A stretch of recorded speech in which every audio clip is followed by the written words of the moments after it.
Welcome everyone. Welcome to tonight's meeting of the Service Delegated Committee.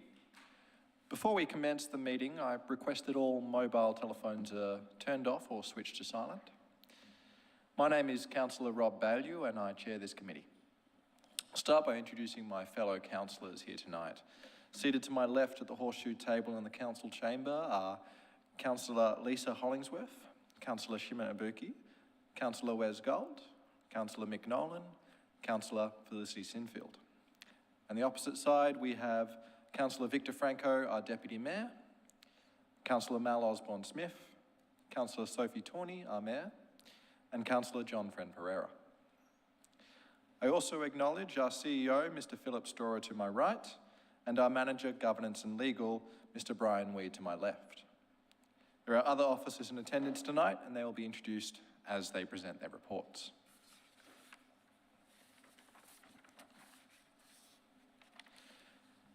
The purpose of the Service Delegated Committee is to deal with issues relating to the provision of human services and council's infrastructure. For those in the gallery presenting this evening, when we come to the agenda item, it will be introduced by an officer. I will then call you one by one to come forward and address council. I'll ask speakers to sit at the top of the horseshoe table and I'll invite those against the officer's recommendations to speak first, followed by those in favour. When making a submission, you are requested to present your viewpoint clearly and concisely on why you agree or disagree with the proposal. You may suggest an alternative approach, which will satisfy your concerns. Please do not repeat what earlier speakers have said and keep the discussion focused on relevant issues. There is a limit of 3 minutes for each speaker, and that includes councillors. As chairperson, I reserve the right to vary that. At the 2.5 minute mark, I will ring a bell which will indicate you have 30 seconds remaining.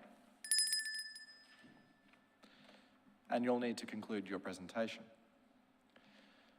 After you've spoken, please remain at the table while I ask if any of our councillors have a question for you. For those in the gallery this evening, I would like to take this opportunity to remind you to extend due courtesy and respect to each other and the committee as a whole.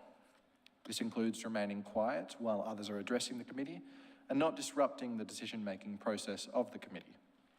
And just to finish, I would like to encourage all submitters, officers and councillors to speak directly into the microphone. This will ensure that everyone can clearly hear the discussion. We now move to apologies. Mr. Wee, are there any apologies for this evening? Through you, Chair, Councillor Paris has an apology this evening. And we'll move to declarations of conflict of interest of any councillor or council officer. Councillors and council officers, does anyone have a conflict of interest for this meeting? There are none.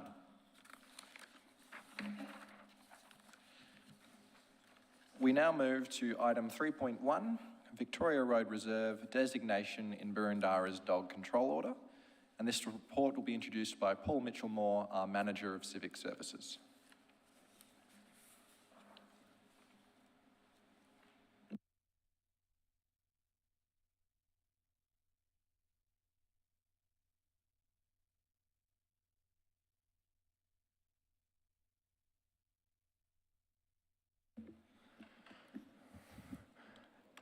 Good evening and thank you, Chair. The report will be presented by Yvonne Hill, who reports to me. Thank you. Through you, Chair. This report assesses a request to redesign Victoria Road Reserve from dog on-lead to off-lead. Council officers reviewed the characteristics of the reserve and concluded that the reserve's primary role is for sports. Dogs can cause damage by digging holes and leaving feces and do so more frequently at off-lead locations. The on-lead designation reduces risks to children accessing sports and education. Victoria Road Reserve is enclosed. If the designation is changed, it will attract dog owners who may have poor control of their dog, increasing the likelihood of conflicts between dogs and between dogs and humans. And lastly, the existing distribution of dog on and off-lead parks in this part of Burundara is fair. It is recommended that Victoria Road Reserve continue as a dog on lead area. In closing, I'd like to note that the report contemplates alternative options that include a dog off-lead designation. If such options are pursued by councils, issues around enclosed fenced-off spaces are a separate matter and do not need to be considered as part of the dog off-lead decision. Thank you, Chair.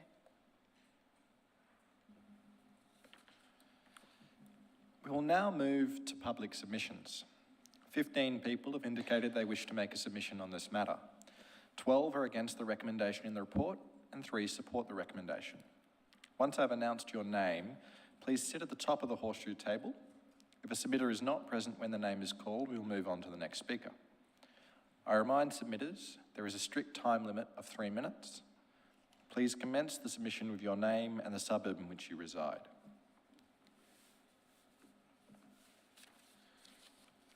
Our first speaker will be Michael Cook. Michael will be followed by Martin Williams and then Diane Collins.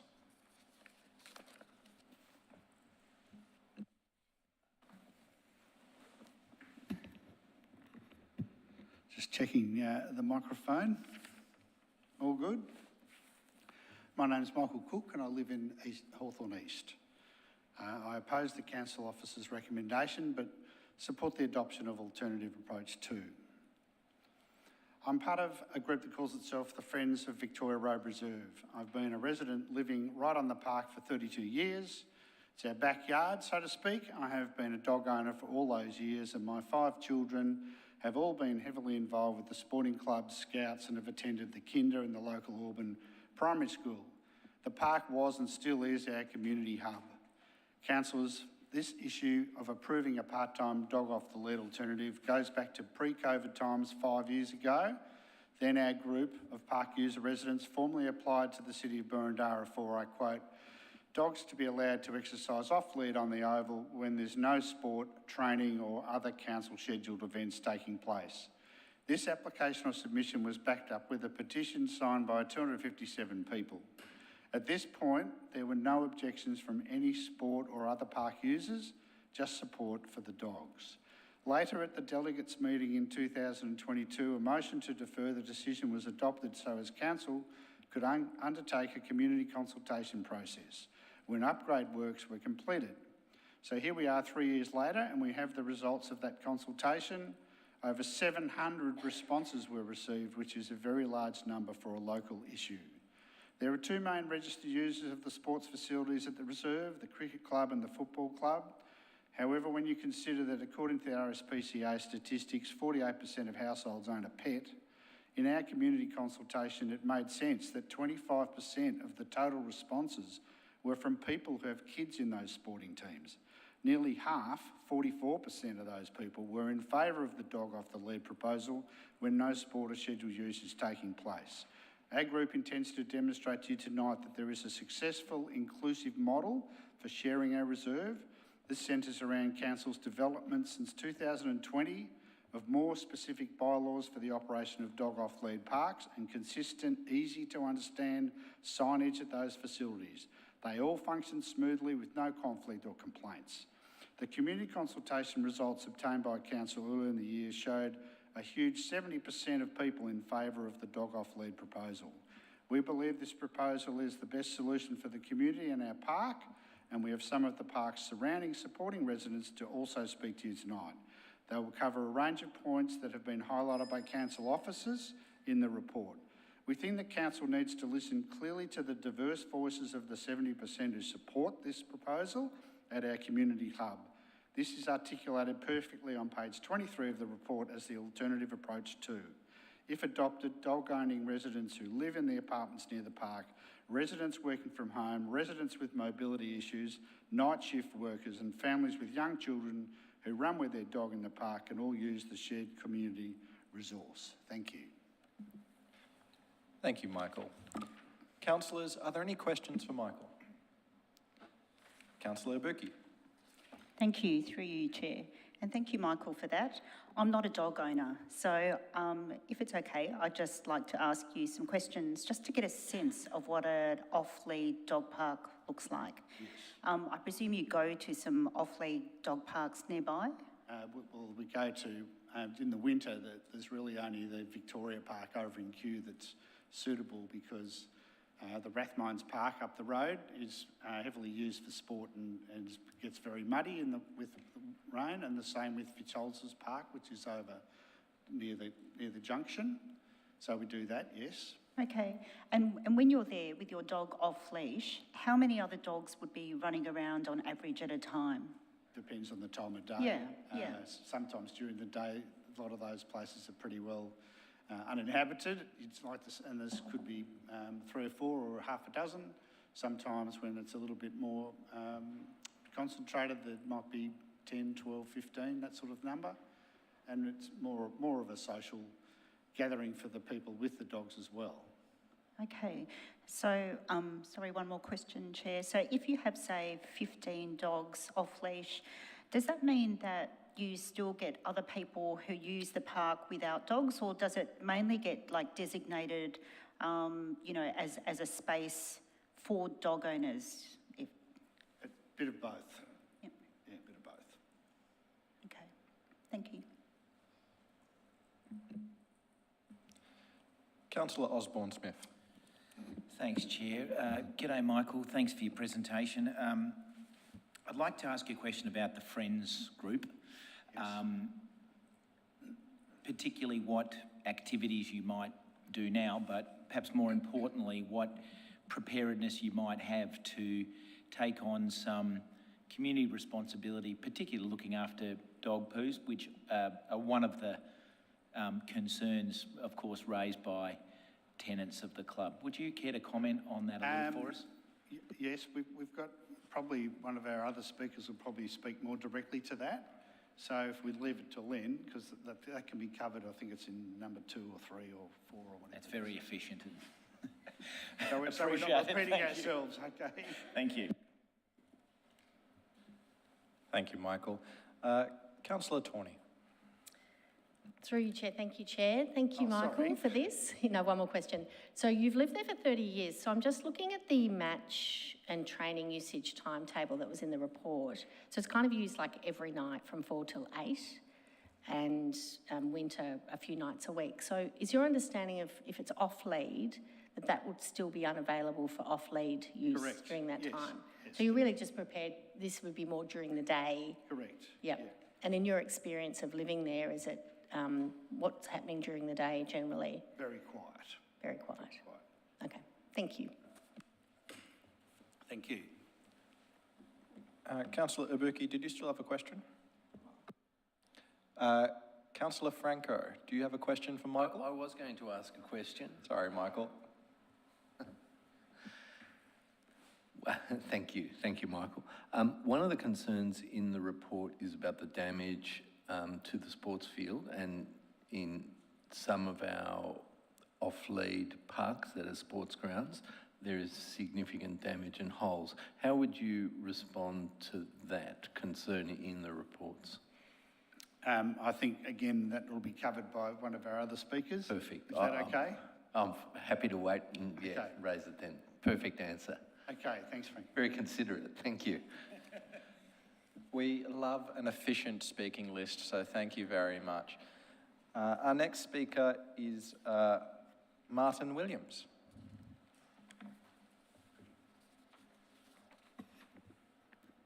How's that? Good?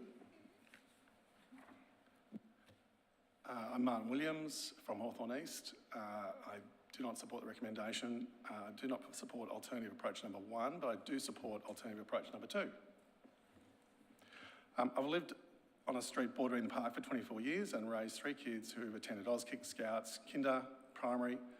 As a scout leader of 10 years responsible for kids from 5 to 18 regularly using the park, I've not personally encountered a dog-related safety issue involving scouts at the park. I'll now refer you to the screen to highlight what I call Auburn Gap in red. Council's lack of accessible, green, off-lead parks is adversely and unfairly impacting the lives of an increasing number of residents across the Junction Ward, Glenferrie, Riversdale and Cotham wards. Within the Auburn Gap, Victoria Road Reserve in blue has the scale, infrastructure and underused capacity to change to dog off-lead. This is one of those rare occasions when an administrative council decision can address local disadvantage at near zero cost, knowing the change is supported by 70% of ward residents. I'll now explain about population and how it's driving our petition. Local ABS data for Hawthorn East, 3123, bounded by Auburn, Burke, Barkers and Toorak, finds that past and forecast population growth is around double that of Burundara more generally. This is driven in part by the 17% increase in apartment dwellers from 2016 to 2021, mostly around Auburn Station and the nearby areas. This apartment growth reflects a long-term trend, with ABS reporting a 30% increase in Hawthorn East over 2001 to 2024. 30% is equivalent to 5,204 more people living since I moved in, which is great. At 2.5 people per dwelling, that's 2,082 more households, with 40% of those households owning at least one dog. That's 832 additional dogs over the past 23 years. The bulk of these will be around the Auburn and Victoria Road Reserve, part of Hawthorn East. We now have a dog cafe next to Auburn Station. This growing population trend, demand and the Auburn Gap is why the community petitioned for a change 5 years ago. In closing, I noticed on page 21, section 4.3.2.1 of the report, officers divided their total Burundara dog estimate by total Burundara population to calculate a 16.6% dog ownership rate. Unfortunately, that is incorrectly cited in the report as household owning dogs rather than people owning dogs. So with around 2.5 people per household in Burundara, the household dog ownership rate is much higher at 41.5%. This aligns with ABS, Animal Welfare Victoria, RSPCA and the petitioners. While this is an understandable mistake, I was very distressed to read the officer's report using that low 16.6% of people to diminish and incorrectly argue against the representativeness and credibility of the dog owning survey respondents, concluding that these respondents had a misperception of dog ownership in the area. Sadly, it was council officers that had the misperception of dog ownership and have misrepresented their survey data in their report to you, councillors. Thank you. I was just about to ask you to stop, Martin, so perfectly timed. Councillors, do we have any questions for Martin? There are none. Thank you, Martin. Cool. Thank you.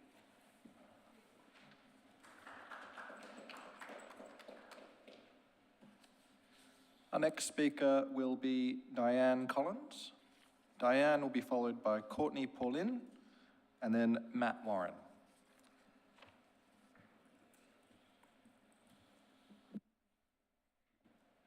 How was that? Is that okay? My name's Diane Collins and I'm a resident of the Auburn Gap, which is in Glenferrie. I live in Glenferrie Ward. I've lived and worked in Burundara for 34 years and I'm a resident of Hawthorn Gap near Swinburne. I oppose the recommendation to keep this area on lead and wish to support alternative approach number 2. I do not own a car, so to reach an off-lead park I must walk either to Grace Park or to Rathmines. I'm in my 70s and the round trip is approximately 4 kilometres. To get to Grace Park, I must walk through Glenferrie Oval, which is an on-lead.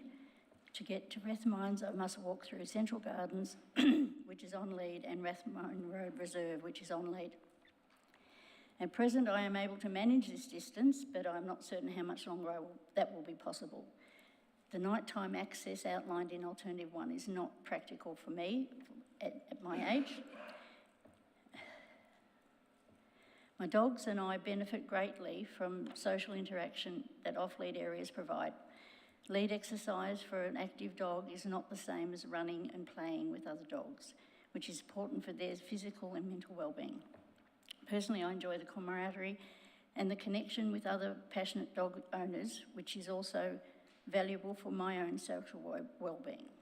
For these reasons, I strongly support alternative approach number 2 and urge the council to maintain accessible off-lead opportunities for residents like myself.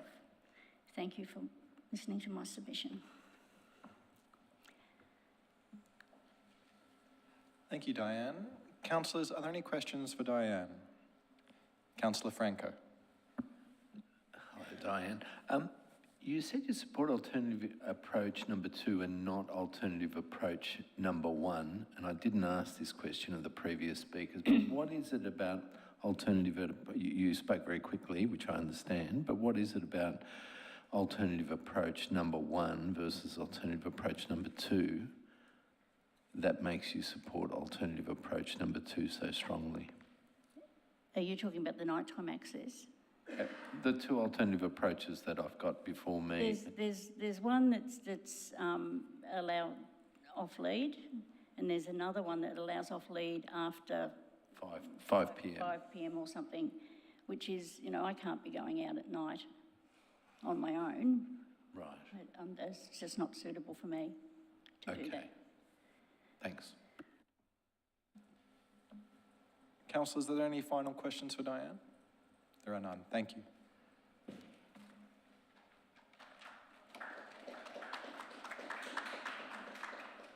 Next speaker is Courtney Paulin.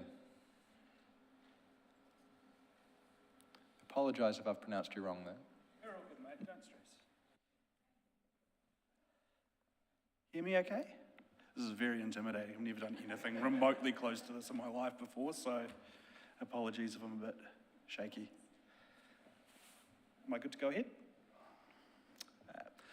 My name is Courtney Paulin, and I live on the opposite side of Auburn Station on Montrose Street in one of the many high-rise apartment buildings with my fiancée, newborn child and dog. I oppose the recommendation to keep this area on lead and wish to support alternative approach number 2. With a newborn at home, when it's time to walk the dog, my fiancé needs to load up the car with the pram, the baby, the dog, drive out of our 4-storey below-ground basement, past Victoria Road Reserve to either Rathmines Reserve, which is often being used for sport or may not be suitable due to the fact that it's bogged down, or Reservoir Reserve and Kew is our alternative. She then needs to unload the pram, the baby, the dog, let the dog run around, and pack everything back up before heading back home, going back down the 4 stories again, before taking the elevator back up to the house. At the moment, the trip takes more than 40 minutes just travel time and can be worse during rush hour. This does not include the time the dog needs to run around. With my partner breastfeeding every 2 hours, this makes this trip extremely difficult to time, and there are days which you cannot leave the house for 1.5 hours to walk the dog. It's bad for her mental health, the baby misses out on the benefits of being outside, and our dog suffers. The walking alternative is no better across busy roads with a dog who spooks easily to loud noises, or even worse, getting caught in a sudden change of weather, Melbourne style. With a newborn and a dog, a 15+ minute walk away from home, as you can imagine, is not fun. I'm sure you can recognise the absurdity of these scenarios when there is a park which is totally empty during the day, a 4-minute door-to-door walk away. I'm here today to ask you to consider the positive physical and mental benefits of having a local off-lead park for young families like ours who are raising children in apartment buildings. And the reality is, we'll never have a backyard of our own while we live in this neighbourhood that we love. Families like mine will become more and more commonplace in Hawthorn East. I ask you to consider my demographic to help bring lasting positive change to this community. Thank you for your consideration. Councillors, are there any questions for Courtney? Councillor Osborne-Smith. Thanks, Chair. Thanks, Courtney. Good to hear from you. And to explain to us a little bit about your demographic as you describe them. I'm curious to understand how many other residents in your apartment building may have dogs, just anecdotally, whether you can give us a feel for that, and whether that gives weight to your previous speaker's assertion that some of those dog numbers aren't likely to be counted in the official stats. That's a bit harder to answer, perhaps. Yeah, good question. Look, obviously the nature of living in an apartment building means that quite a lot of time people are renting, so you quite often don't get to know people. I would say on our floor of, and I couldn't even tell you the exact number, I'd say there's probably 12, 13 apartments on our floor off the top of my head, and I'll probably kick myself if I think of any more, but I can think of at least 5 that do have dogs. Yeah, and I'll kick myself if I sit back down and I realise there's a couple more, but I'm on the spot, so, but I won't lie to you. Councillor Nolan. Thank you, Courtney. I'm just interested to get your sort of view, your experience. 40 minutes is a long time to travel to Cure or wherever else in the car. I'm guessing you sometimes make the judgment that's not possible, or you just make a judgment that you'll go on lead to Victoria Reserve. What are the impacts if you go to Victoria Reserve as opposed to going off lead somewhere on you and the dog? Yeah, sure. We've also got to, I guess, consider as well my partner. It's not just me that it's potentially affecting, my partner who's holed up at home with, I don't know if any of you have children and experienced what it was like at home with a newborn, but it does her good when she gets out. I will preface it with that.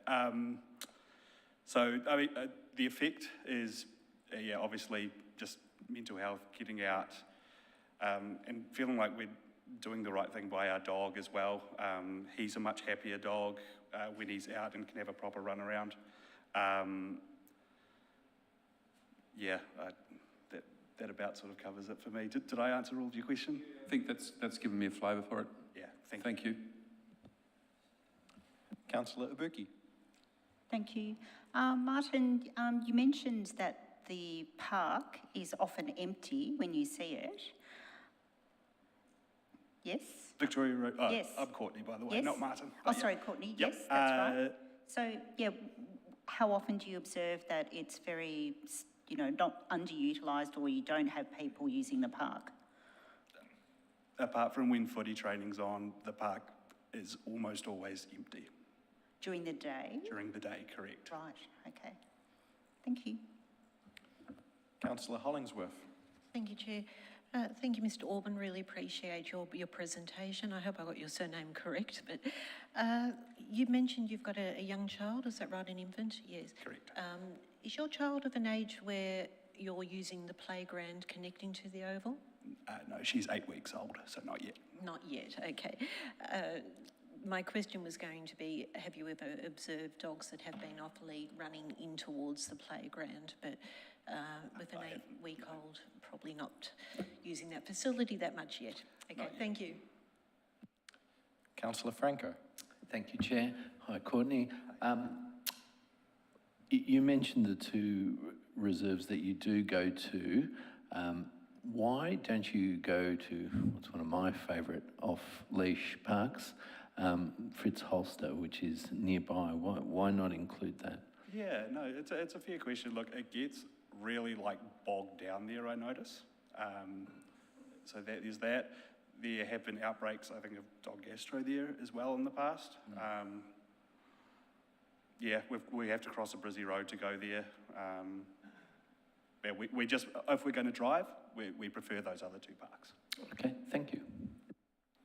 You've survived the interrogation. Thank you, Courtney. Thank you. And our next speaker is Matt Warren. Matt will be followed by Phil Hoopman and Eliza Ogg. Evening all, how are you? Thanks very much for the opportunity to address Council this evening. My name's Matt Warren. I'm a resident of Hawthorne East. Actually, the first time I've addressed Council, first time in my 55 years that I've felt moved by an issue such that I would participate like this, so thank you, appreciate it. I disagree with the recommendation and support alternative 2, which is to have Victoria Road as an off-leash park shared with the sporting clubs when there's no formal sports activity underway.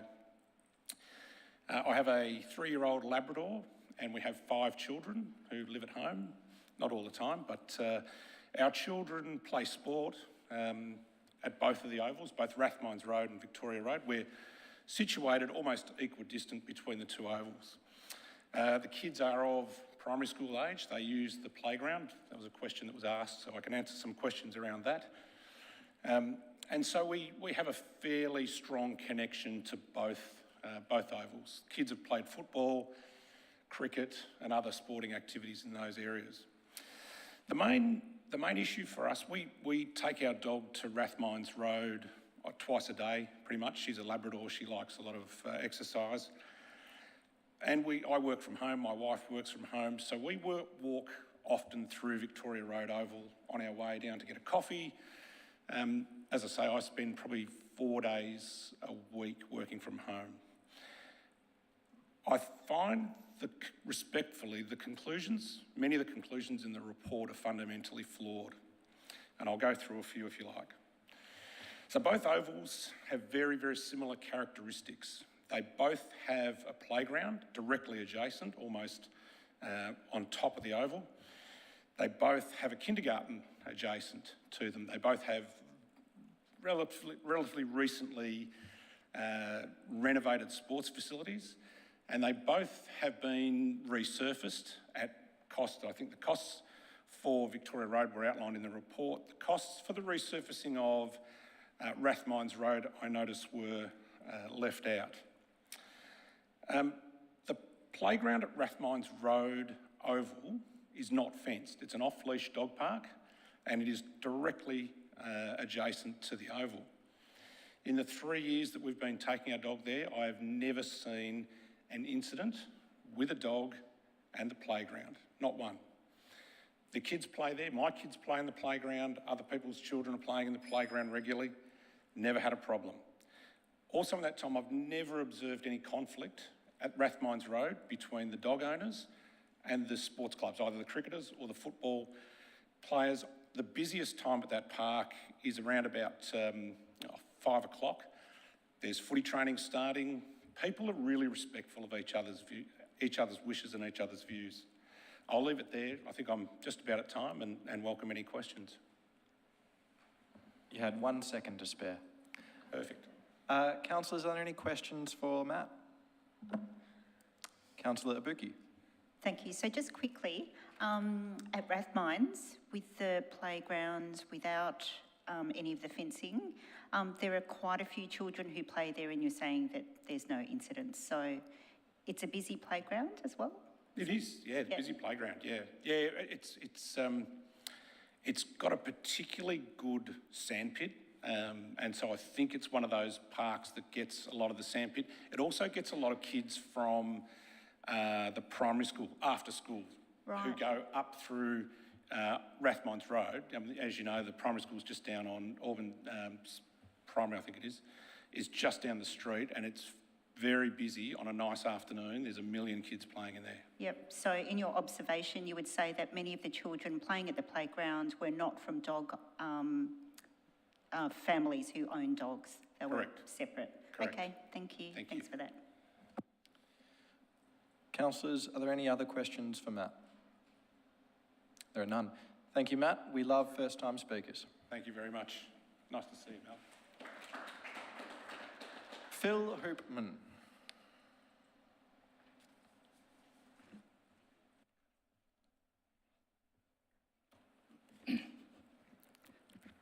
Thank you. My name is Phil. I live in Hawthorne East near Victoria Road Reserve. I oppose the report's recommendation and I conditionally support alternative approach 2.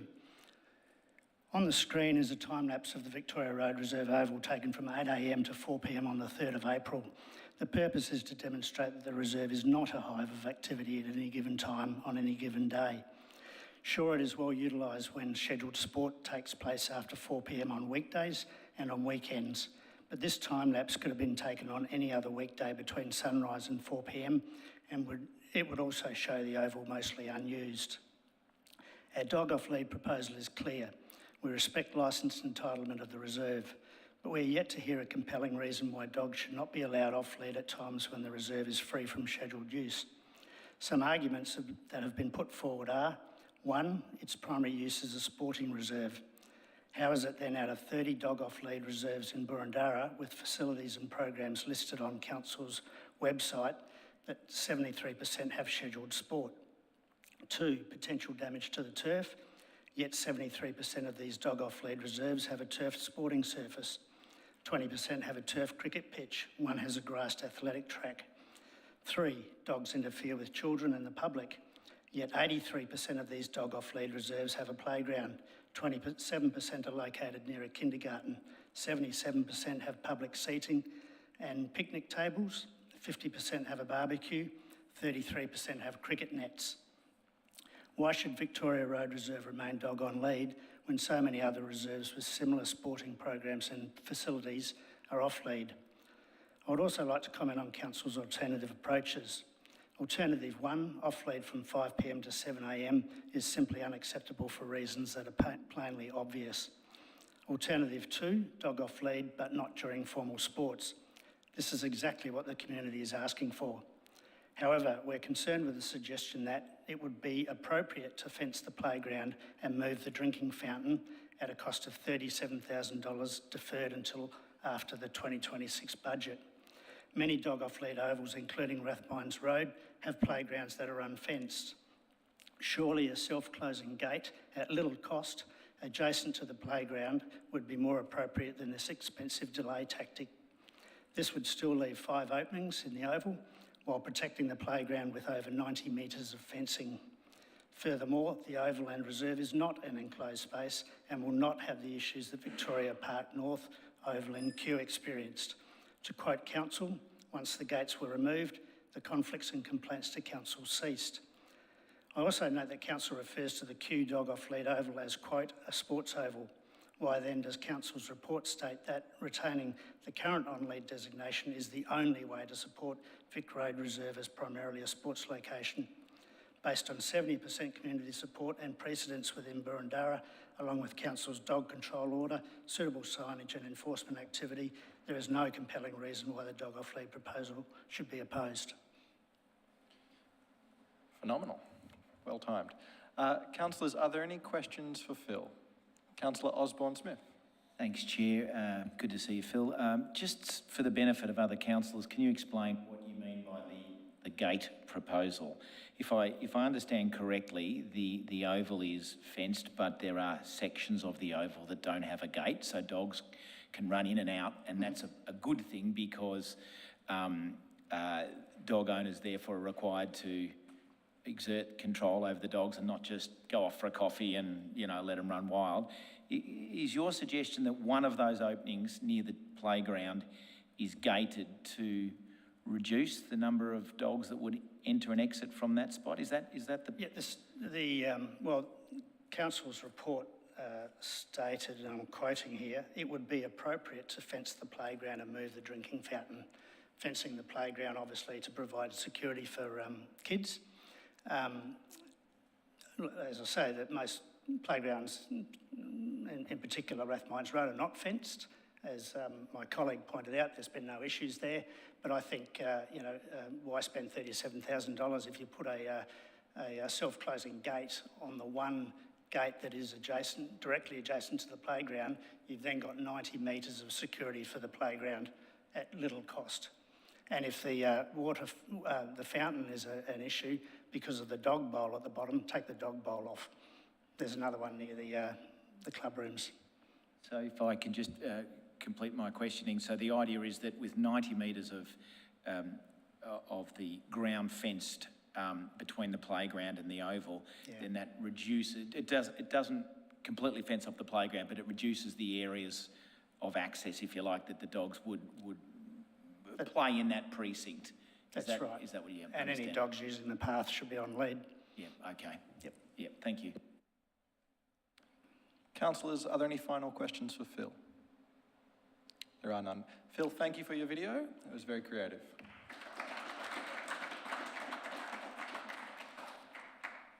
Our next speaker is Eliza Ogg. Eliza will be followed by Andrew Godding and then John Stephen Harries. Eliza Ogg, resident of Hawthorne East. I live on Rathmines Road, and I am here today as a local resident and remote worker to advocate for off-lead access to our local oval, a space that for many of us is quite literally our backyard. I am supportive of approach number 2. Since COVID, the way that we live and work has fundamentally changed. I know that everyone in this room would probably much rather be on their couches, watching this from home, dialing in, and many office-based professionals, myself included, now work from home remotely for about 50% of the week. This has increased 25% since COVID, and this shift is not temporary. 88% of workers now prefer to work at home at least part of the week. As someone who works from home, I rely on short, active breaks throughout the day to maintain focus and well-being. I don't have the luxury of a 30-minute round trip to another off-lead area, but I do have 5 10-minute windows and an empty oval where I can stretch my legs and give my dog the exercise that she needs. For remote workers, or very sad single women in their 30s like me, the dogs provide structure, companionship, and a reason to step outside, all of which are vital for mental well-being. This isn't just about convenience, it's about making practical use of underutilised space to support the health of residents and their pets. With the rapid growth of apartment living in Hawthorn East, where 45% of residents rent and many lack private outdoor space, access to shared green space is more important than ever. We're not asking for unrestricted access, we're asking for thoughtful, time-bound use of the oval during low traffic periods, a low-risk, high-benefit solution that supports a changing community. Thank you. Councillors, are there any questions for Eliza? There are none. Short, sharp and succinct. Thank you.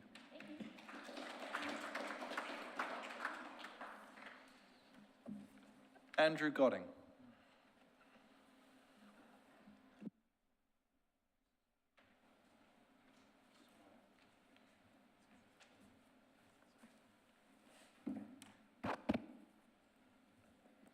Evening, councillors. My name's Andrew Godding and I live on Rathmines Road in a family of 4 with a golden retriever, and I oppose the council recommendation. I am supportive of approach number 2 to allow dogs off lead. I've written this only this afternoon, so I've printed it off and I'll just read from it, but I will probably wing it after that content given the constraints of time. We've recently stopped using the Victoria Road Reserve due to its on-lead requirements and instead are spending more time and money cleaning the dog after using far muddier Fritz Holzer Park, which also has a history of infecting dogs with parvovirus. I know these issues have been mentioned, but being probably one of the last speakers, there probably will be a little bit of repetition, so you'll have to forgive me for that. From my time in the area, which now spans over 50 years, the Vic Road Reserve has taken a progressively less welcoming approach to dog owners. As a well-drained surface, this is a real shame as it is the closest park to our home. At a time when the state of Victoria is suffering a mental health crisis, the current council recommendation is placing more importance on maintaining a woefully underutilised public space for the sole enjoyment of the sporting clubs. Under this recommendation, not all are welcome, as promoted on the signs at the reserve. The mental health of dogs and owners are deemed a lower priority, which frankly is unjustified and quite simply not supporting optimal recreation of this ratepayers space. Phil's informative video, which is also creative, I noticed from the councillors' comments, or I think Chair's comments, apologies, shows that if I draw the council's attention to page 7 of the printed content, there's a utilisation chart at the bottom of that page 7 which shows primary user, if you like, or one of the main users outside of cricket in summer is the kindergarten. Phil's video, I think, showed quite clearly that the kindergarten does not use the ground from 7:30 to 4:30, 5 days a week. So I know it's easy to pick holes in things, but this would seem to be a gross over-representation by the kindergarten. And I won't speak to things that have already been covered around other reserves and childcares nearby and playgrounds nearby, but I just think that there's a whole lot of reasons, including a 70% support for this. I'm actually staggered that Council has recommended not to allow dogs off lead. So I'll wrap it up there. Thank you, Andrew. Councillors, are there any questions for Andrew? There are none. Thanks, Andrew. Thank you.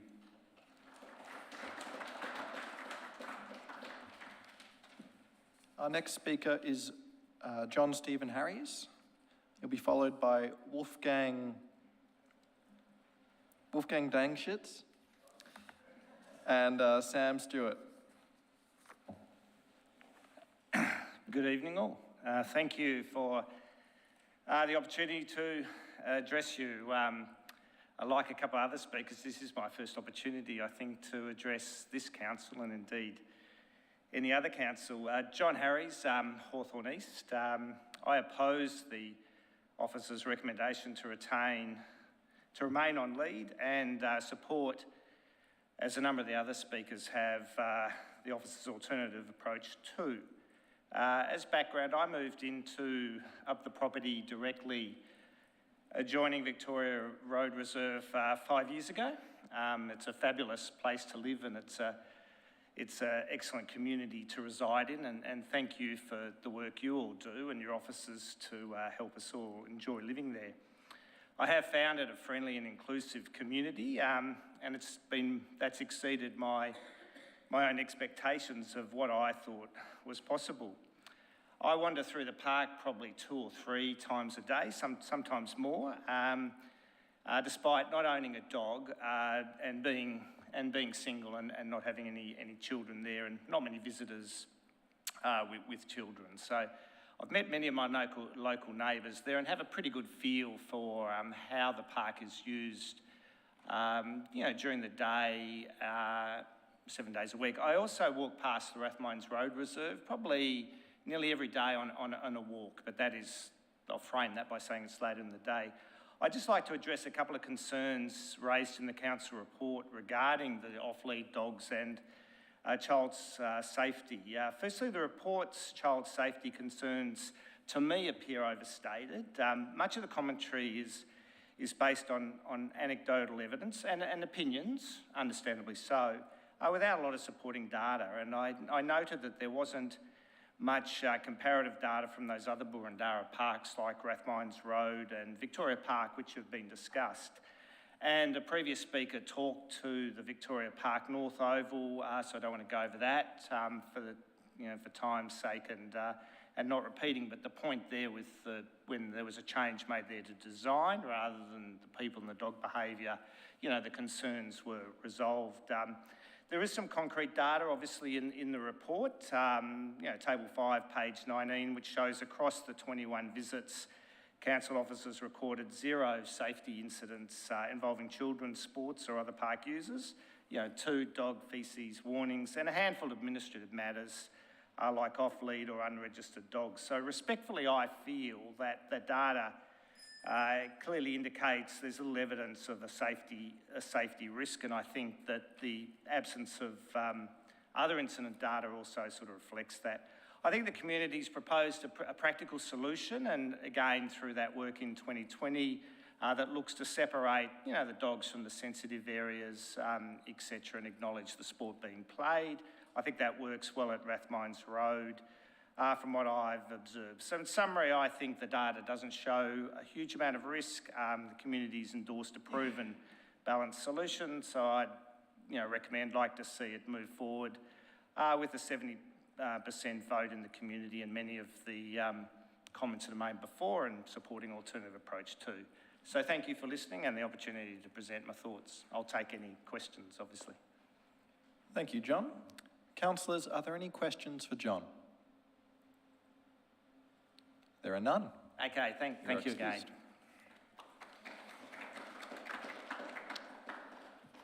Wolfgang, we'll get Wolfgang to say his last name when he comes up. He's son of Thomas, actually, but, it's East Prussian. Well, my name is Wolfgang Damschitz, better known by my nickname Wolf. I have lived at 54 Rathmines Road, directly adjoining Victoria Road Reserve, for over 40 years. I'm appearing on behalf of the local residents to request the council reconsider the strict enforcement of the current dog on leash rule at Victoria Road Reserve and instead introduce off-leash rule. Changing demographics and community needs. With the construction of high-rise apartments in the recent years, the local population has grown significantly.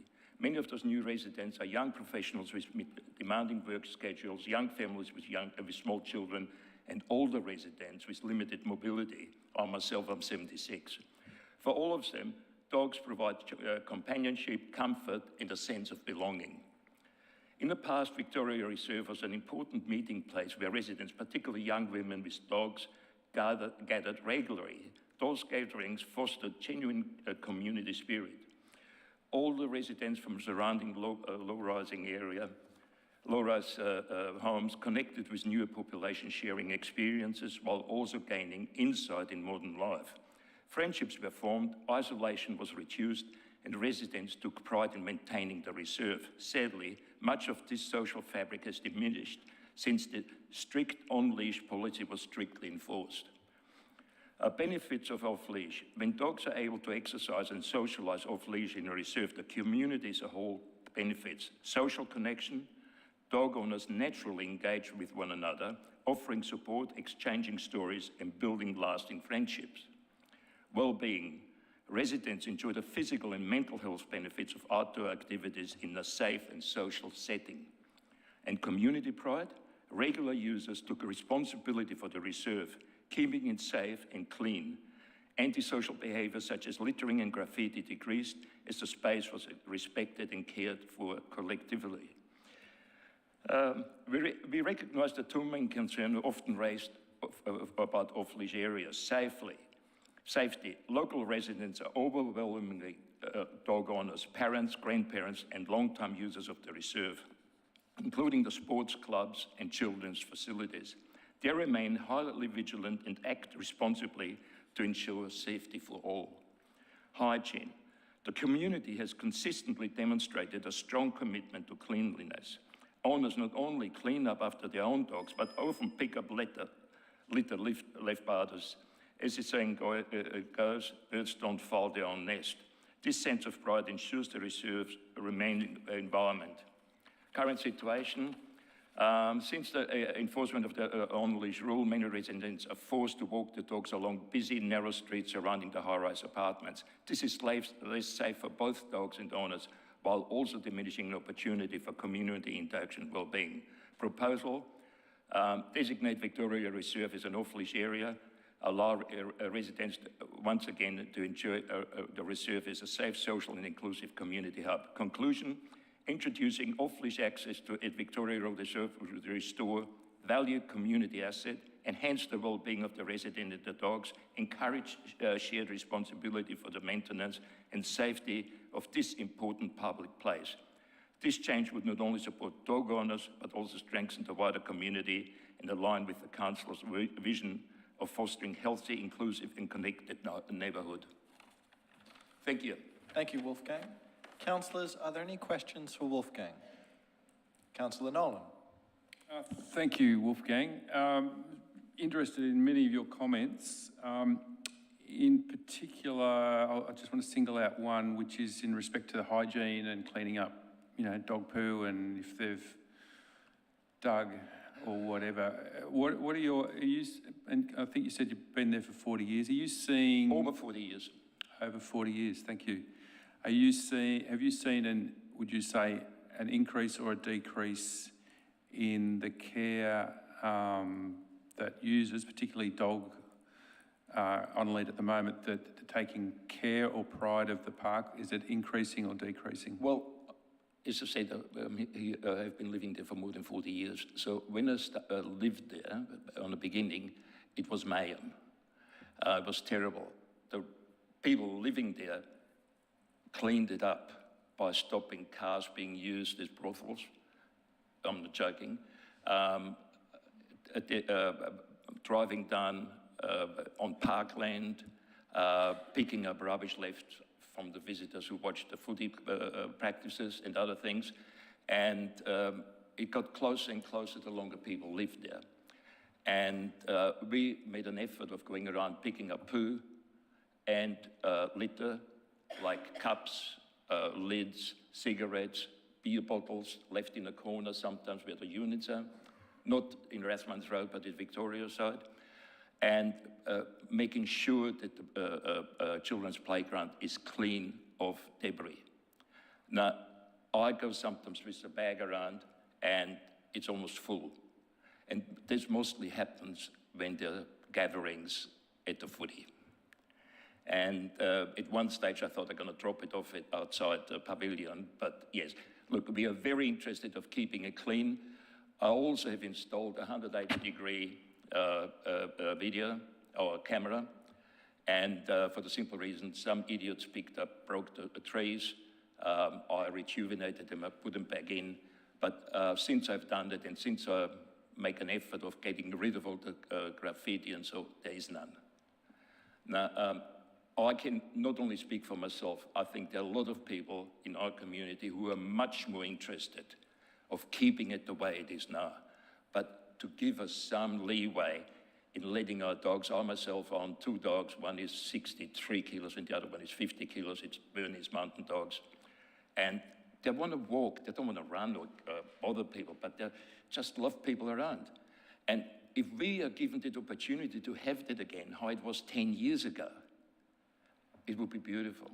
It really would be. And the mental health for a lot of people who face such an enormous stress when they come home from work. We had one woman, she worked as a primary school, and then she also used to look after a person who has a mental disability. She brought him to the park, introduced him to the dogs. The person's change was amazing. And there was the community spirit. So why make an effort of destroying it? Thank you, Wolfgang. Yeah, thank you. And I'm emotional about it, so, you know. Councillors, are there any final questions for Wolfgang? There are none. I think I knocked on your door about 3.5 years ago, Wolfgang. That's right. It's great to see you're still passionate about your community. Thank you for coming. Thank you very much for letting me appear here.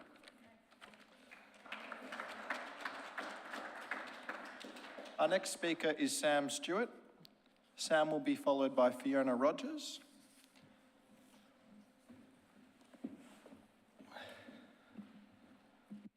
Good evening, councillors. My name is Sam Stewart. I live on Station Street, about 30 seconds from the park.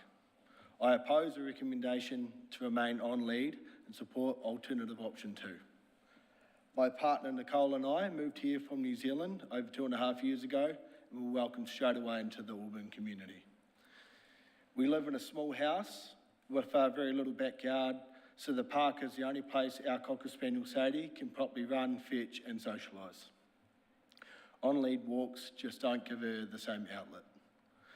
Our work schedules mean we can't always give Sadie a long morning walk, but being able to duck over to the park for even 15 minutes of fetch makes a huge difference. We agree dogs should be on lead during sport and training, but outside of those times, off-leash play is safe, positive and brings people together. I ask the council to support time-bound off-lead access so Auburn can stay as a place where both people and their pets thrive. Thank you. Thank you, Sam. Councillors, are there any questions for Sam? There are none.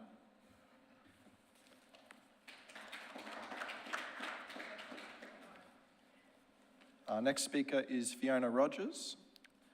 After Fiona, I'll read out a submission and then we will move on to those in favour of the officer's recommendations, with the first speaker being Mark Pusti. Thank you, councillors. My name's Fiona Rogers. I live in Hawthorn East and I strongly oppose the officer's recommendation to remain on lead, but like my colleagues before me, fully support officer's alternative approach number 2 on page 23 of the report. I speak tonight as a long-term resident also, having lived adjoining and looking directly into Victoria Road Reserve for over 25 years. I've been involved with all reserve users, scouts, footy and cricket clubs, Auburn Kinder and Primary, as well as enjoying countless leisure hours in the park. From this deep local perspective, I can confidently say the park is empty and severely underutilised during most daytime weekday hours. Burundara's role is to serve the community and has a responsibility to listen to the clear message from the community consultation. Motivation from 706 people responded to the survey that was very well promoted and advertised. In the report, Council's officers mention a yes campaign, but made no mention of the no campaign from kinder, football and cricket clubs, emailing all members to encourage them to vote no. Therefore, the awareness of this consultation was well known to all park users. And from the consultation, overwhelmingly 70% voted yes in support of off-lead. This is not a marginal result. It's a very decisive mandate for change and reflects the reality of busy modern community life. Friends of Victoria Road fully acknowledge concerns about dogs, regardless of being on or off lead, such as dog waste, nuisance behaviour and safety. But let's not exaggerate those issues. We already do our part voluntarily, routinely cleaning up rubbish, often left after sports training and matches, picking up waste, watering plants, calling out vandalism, reporting inappropriate behaviour, dog-related or otherwise. We want to keep the reserve clean and safe as we consider it a privilege to enjoy. It's a unique collective community hub in Burundara. And this isn't about turning the reserve into a dog park, it's about sensible, fair, off-lead access without disrupting activities, scheduled activities, whilst ensuring public safety. Off-lead is easily implemented through Burundara's already existing clear, workable standard set of conditions and rules displayed by signage and QR codes. We know it works, and Council has a responsibility to ensure enforcement, education and signs are adhered to. You've heard from a broad cross-section of the community, you've seen time-lapse video footage, you've been made aware of the large Auburn Gap that's got a huge void for a heavily populated area. There are many other parks in Burundara, kindergartens adjoin, playgrounds, sports clubs and have dogs off-lead too without incident. And you've listened to the passionate but responsible voices to ask for one simple change to include fairness for dog owners too.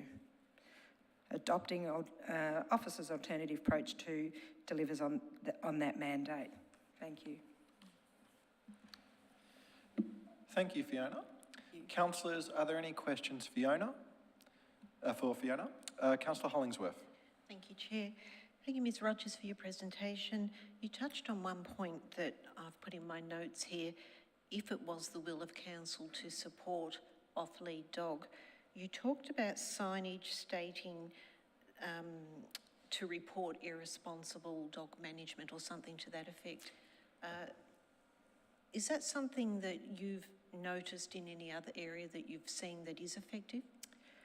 I would say, on the whole, most people in Burundara are very responsible with their dogs. You know, certainly in Victoria Road Reserve, in 25 years of being there, I can't think of an incident where there's been issues with dogs and child safety, people running scared, whatever. And one problem that we do have is that at Rathmines Reserve, which is allowed to be off-lead, it's so busy all the time in the later day that people can't go there with their dogs. They can't let them run around. But, you know, kids come and kick their footy with their dog and they run around and everybody seems to be pretty happy. So I don't see issues.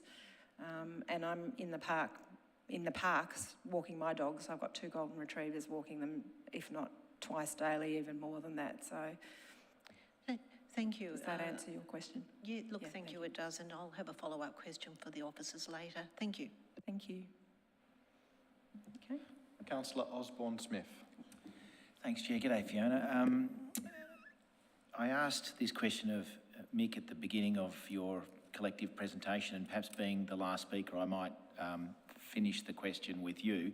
And that is, I'm keen for you to explain how the Friends group works. I know it's come and gone a bit over the years, and more importantly, whether there'd be a preparedness of the group to take perhaps a greater level of inspection or responsibility just to check the ovals free, particularly from dog poo, which is a big issue for a lot of oval users, and whether that's something you might be prepared to consider.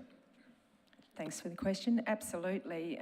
Look, just going back from my experience of being involved with the Hawthorn Sits Footy Club, my boys have played over 100 games each, and one of my jobs as team manager before the matches and after the end of the day was to go and clear up before the games, do the dog poo check. But after the matches, there's countless coffee cups, bandaging tape, all sorts of things that are a hazard to the dogs as opposed to the children.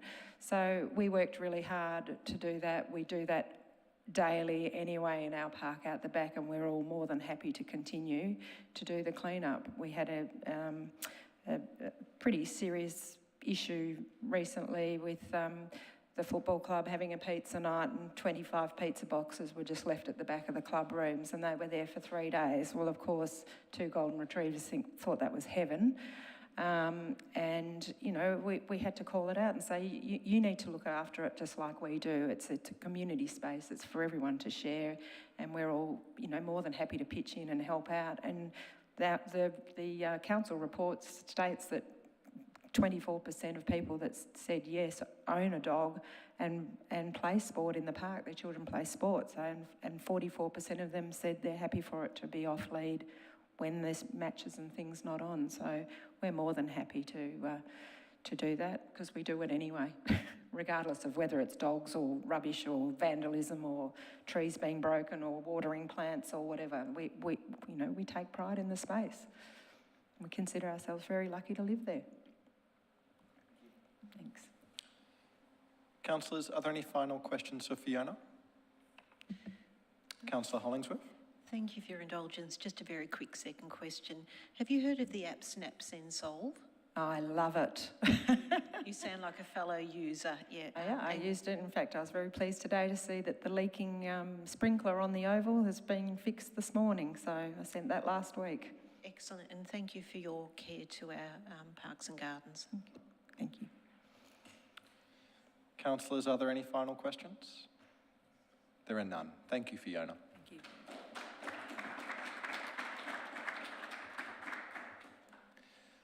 I will now read out a submission from Talia Lienarts that's been emailed in to me today. There are critical gaps within this report. It does not assess safety through crime prevention through environmental design, CPTED, or the Council's obligation under the Gender Equality Act. Without considering these factors, councillors are not making an informed decision. 70% of submissions, 489 people, supported the change to an off-leash area and noted the reserve is safe. As a young woman, I feel unsafe walking my dog at night. Victoria Reserve has clear sight lines, adequate lighting, making it a safe and accessible off-leash area. I urge you to move an alternate resolution or defer deciding until you have all the information. Many thanks, Talia. Our next speaker is speaking in favour of the officer's recommendations. His name is Mark Pusti. Mark will be followed by Hugh Tavelaine and then Montserrat Pesamenti.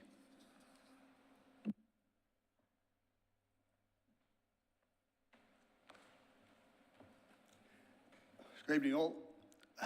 I'm Mark Pousty. I've lived in Hawthorn East for over 20 years with my wife and 2 children, and we have a dog.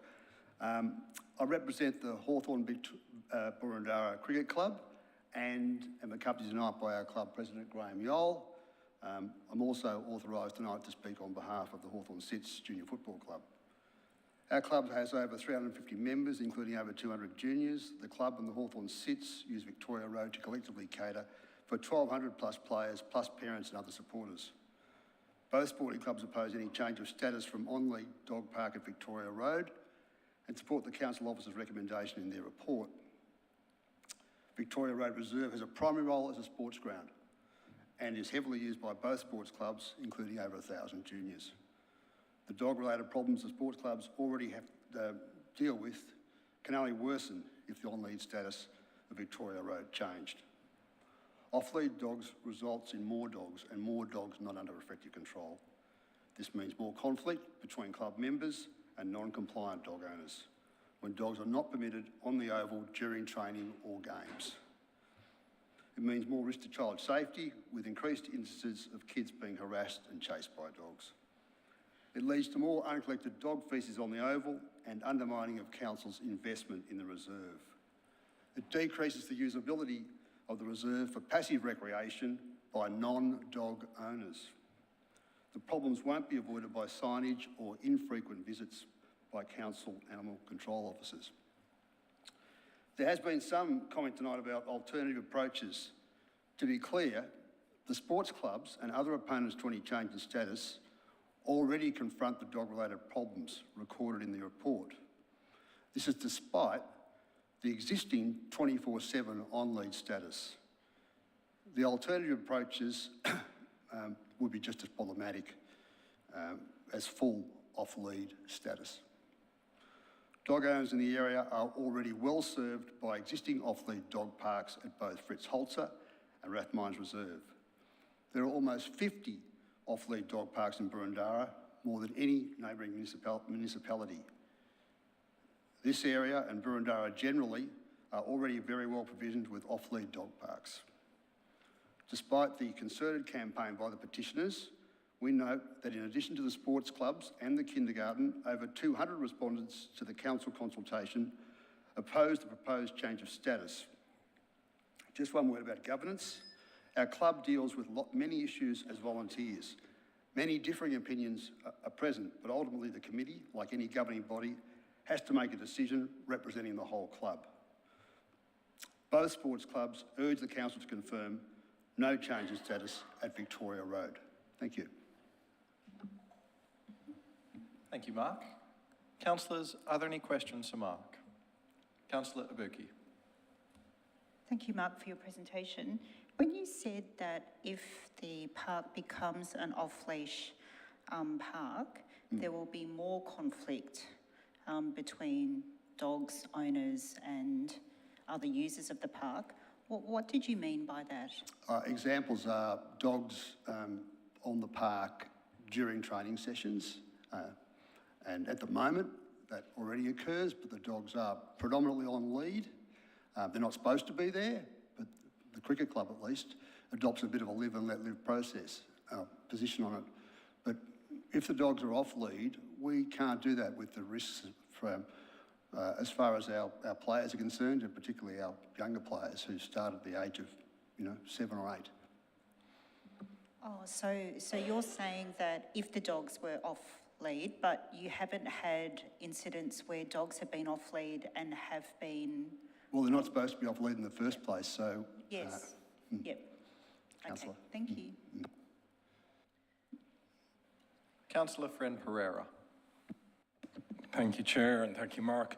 Yes, just to follow up on Councillor Abuki's point, even in a dog off-leash environment, dogs are restricted to being at least 30 metres away from organised sporting events. So any issues that are currently arising are actually the result of irresponsible dog ownership as opposed to whether the ground is off-leash or on-leash. That's correct. Okay. And currently it's on-leash. Have you anecdotally, or has the club that you're speaking on behalf of, any sense of the numbers or types of instances that may have occurred? There are not lots and lots of instances. There are some instances of kids being chased by dogs. In the council consultation process across the broader spectrum, there are a number of complaints by other people about dogs harassing kids in the playground, etc. And again, anecdotally, based on your experience, would you class that as, given that the ground is currently on lead, as irresponsible dog owners breaching existing rules? It's always the problem with rules. It's not the people who obey them, it's the people who disobey them that's problematic. Turning for a moment, because the other issue I'm interested to explore is the impact on the oval, the playing surface. Yep. What impact do you see currently? The main issue is the dog faeces. There's some wear and tear, but it's less problematic at Victoria Road than it is at Rathmines, actually. I mean, at Rathmines, the dogs dig holes in the cricket pitch and defecate, etc. on the covers, but it's a different ground, so we're not talking about that. Okay, yeah, I appreciate your ability to compartmentalise between different grounds. I guess my final possible question is, we're coming to this decision in the context of which consultations just closed on our draft animal management plan, and I'm wondering if you think there's any changes, whether it be providing poo bags or increased inspections by staff or enforcement proceedings that could help alleviate the concerns that you're raising? I don't think so, councillor. I think that as far as the club is concerned, our position is that any change of status will make it more difficult, although despite the, to some extent, compelling arguments put by the proponents of the yes case tonight.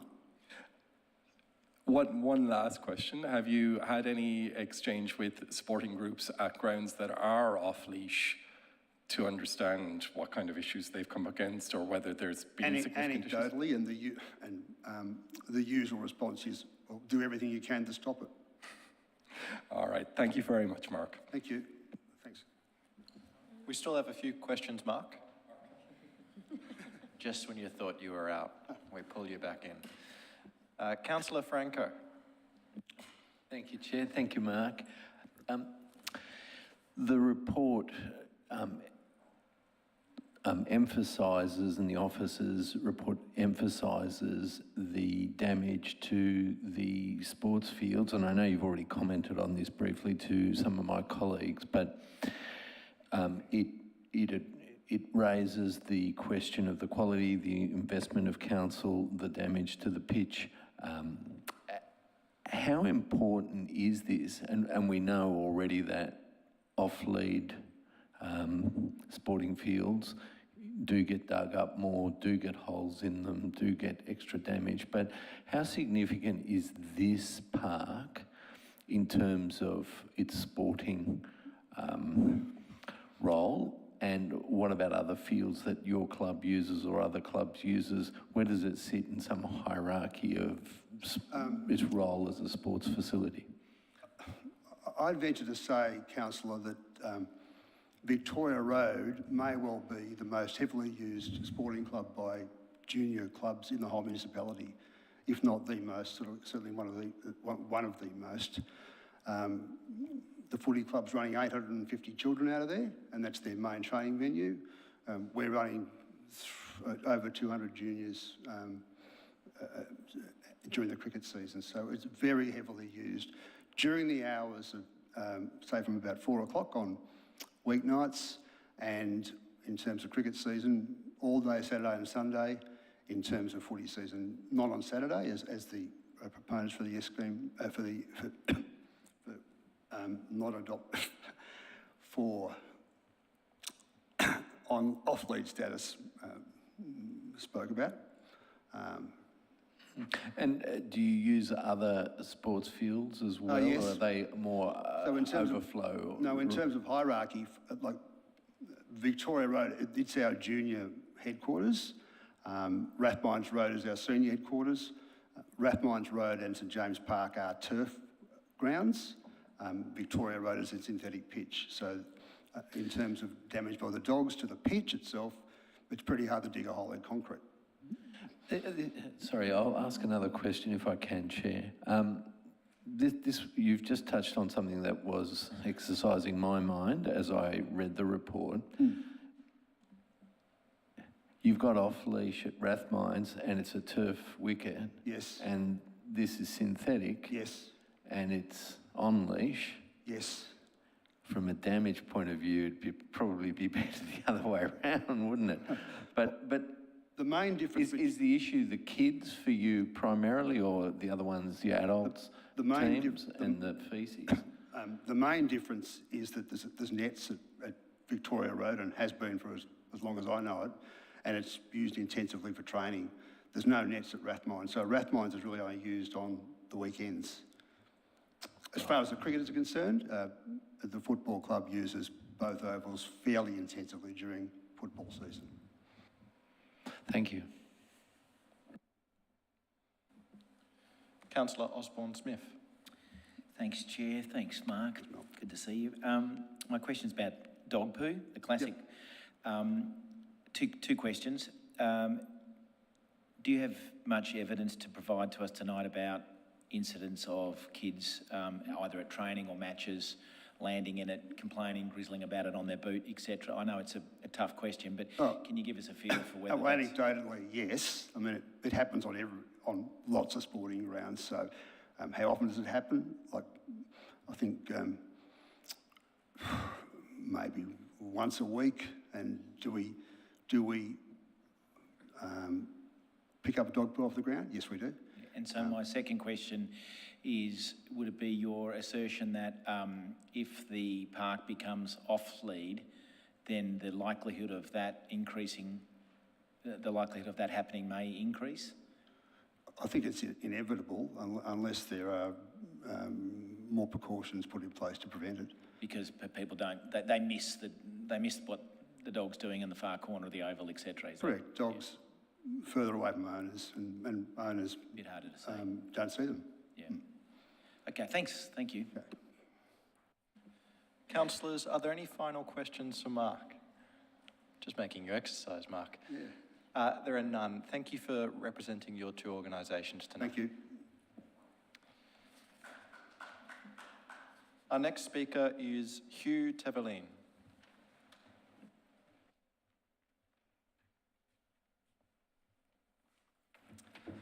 Good evening, everyone. My name's Hugh Teveline. I'm a parent of 2.5, a dog owner, and I'm here tonight on behalf of Auburn Kindergarten, its staff, committee, community, to share our perspective on the proposed reclassification of Victoria Road Reserve. As local residents, parents and dog owners, we believe the park should remain an on-leash area. Auburn Kindergarten has been part of this community since 1974. For decades, children have used the park for excursions, outdoor learning and safe play. The proposed reclassification would significantly restrict our ability to continue these valuable activities. Victoria Road Reserve is unique. Unlike many other playgrounds and open spaces, it does not directly connect to a main road, making it a safe and appealing destination for young families. This safety would be compromised if the park were reclassified as an off-leash area. We want to make it clear, our concerns are not directed at all dog owners. The majority are responsible and respectful. However, there are some who do not exercise effective control of their dogs, and this poses real risks. Our concerns are as follows. Proximity to the kindergarten. The park borders our back fence and is a thoroughfare for families walking to and from the kinder. Kinder use. The oval and park are frequently used for kindergarten activities during the day, activities that would no longer be safe in an off-leash environment. Child and community safety. The safety of children and park users would inevitably be compromised. Traffic and parking pressures. Reclassification would increase both foot traffic and vehicle congestion on the area. Maintenance of the oval. The recently redeveloped oval is at risk of faster deterioration. Another major concern voiced by many parents is the genuine fear and anxiety around dogs, especially among young children who have had a negative experience in the past. A simple, pleasant walk to kinder can quickly become frightening when confronted by an off-leash dog. Council's own update on July 31st highlighted, in quoting, a growing number of complaints about poor owner etiquette and dog-related nuisance in our parks and surrounding streets. With 74 reported dog attacks in Boroondara last year, we cannot accept the risk of the next incident happening at Victoria Road Reserve. Importantly, Boroondara already provides 50 parks with designated off-leash areas, including 2 within 1 kilometre of this reserve. Given these options, we see no compelling need to make Victoria Road Reserve an off-leash area as well.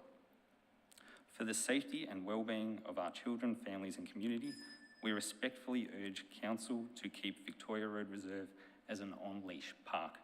Thank you. Thank you, Hugh. Councillors, are there any questions for Hugh? Councillor Hollingsworth. Thank you, Chair. Thank you, Mr. Teveline, for your presentation, and you're very brave to come in amongst all these people pro-off-lead, so well done. I just wanted to ask, with the playground, would it alleviate some of your concerns and some of the kindergarten parents' concerns if there was a fence installed around the playground to keep dogs out? I mean, it's a potential option, but is it going to make every potential issue go away? I don't believe so. If anything, it would make the playground less accessible to families walking through the park. If it had a fence and a gate, do you think it would be less accessible? Yeah. Okay, yeah, thank you. Councillor Friend Pereira. Thank you, Chair. You mentioned that the kinder uses the oval or the reserve and the playground approximately how many times per term and for what kind of activities? The exact number of times per term, I'm not exactly sure. On average, it would be maybe once a week to once a fortnight. Okay. Other kinders, and I can name one, Summerhill Kinder, doesn't have the approximate access to an off-leash, or sorry, an on-leash reserve area, and actually has to use an off-leash spaces. They've managed this with appropriate signage in the space that they're using in order to enforce proper dog owner etiquette. Is that something that may be of assistance to address the concerns that you're raising? That when the activities are taking place once or twice a week, some signage can be put out to reinforce to the dog owning community to leash their dogs while the kinder activities are taking place? Yeah, look, again, that could definitely help, but will it help owners exercise effective control over their dogs? Not sure. Thank you. And you lead me into my last question for you, I guess, which is the conundrum that we have of poor owner etiquette under the current conditions isn't being addressed. So how does a change address the poor owner etiquette? Your view on that? I guess that's why we're asking for no change, because, yeah, okay. I can only imagine it being worse. All right, thank you. Councillor Franco.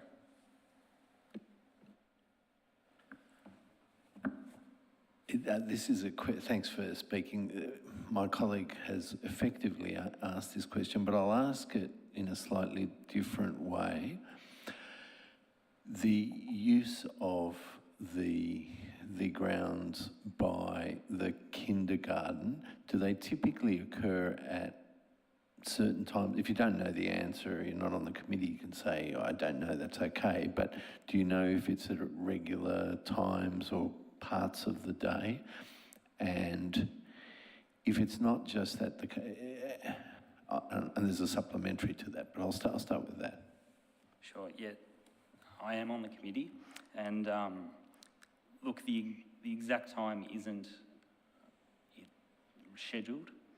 It's not consistent. It's just having the available space. And I guess if it's taken away, then there would be no option to use that space. And when you say there's no option to use that space, are you referring to care and safety provisions that the kindergarten has? Do you want to expand on that? Yeah, absolutely. The kindergarten has a duty of care for all the children, so they just wouldn't be able to operate those activities at that time. And the final question, it's not just that, is it? It's getting to the kindergarten and walking and having that access unimpeded. Is that the point you raised before? Yes, that's a point as well. Thank you.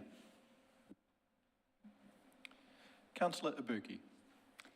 Hi, thanks for the presentation. Would you then consider the timeshare arrangement option, which is allowing dogs to be off lead from 5 p.m. to 7 a.m. on weekdays and throughout the weekends? Again, it's an option, but is it?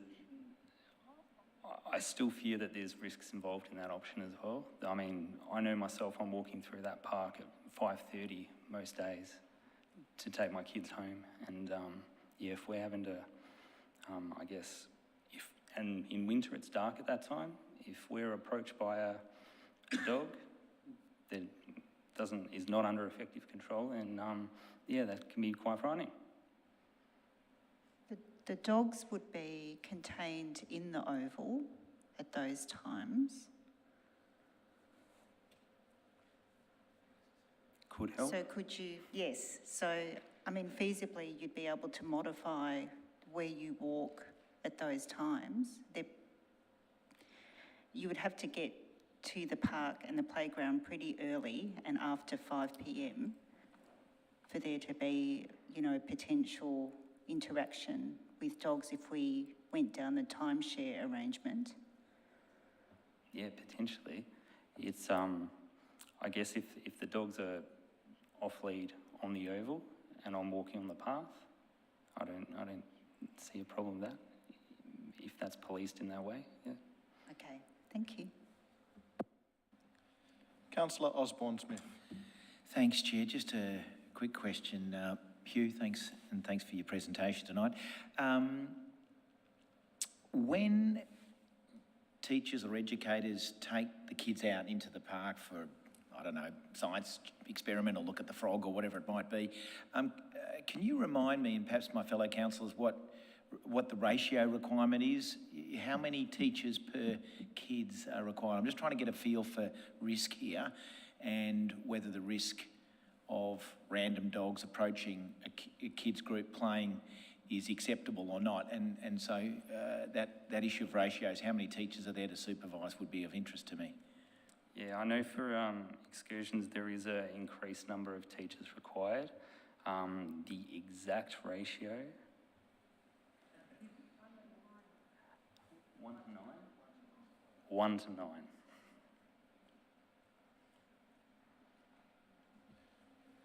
Councillor Nolan. Thank you, Hugh, through you, Chair. I'm not familiar with the kindergarten. I'm in East Kew, so I'm not really familiar with the area. But can you just explain to me, there's a fence around the kindergarten. It looks like it fronts onto Station Street. And is there another fence? Once you're outside the fence of the kindergarten, are you immediately proximate to if dogs were on the oval, or is there another fence? No, not immediately after. Immediately over the back fence of the kindergarten, it's connected to a council operator, I think it's a maternal health nurse building. There is, so the back fence of the kindergarten goes onto the park. Immediately from the kindergarten entrance is onto Station Street, and I think there's one house between the kindergarten and the entrance to the park from Station Street. So if I may, Chair, so if that once a week or once a fortnight sort of trip out onto the park, just describe, you go out, there'd be a couple of people, maybe 18 kids, a couple of supervisors. How does that then work? How are the children then getting to the park, and how much of the park are they sort of typically going to be on? Yeah, typically it would be inclusions around the oval and the surrounding parklands. All right, thank you. Councillors, are there any final questions for Hugh? There are none. I think you've weathered more questions than anyone tonight, so well done. Thank you. Our final speaker for tonight is Montserrat Pasamenti.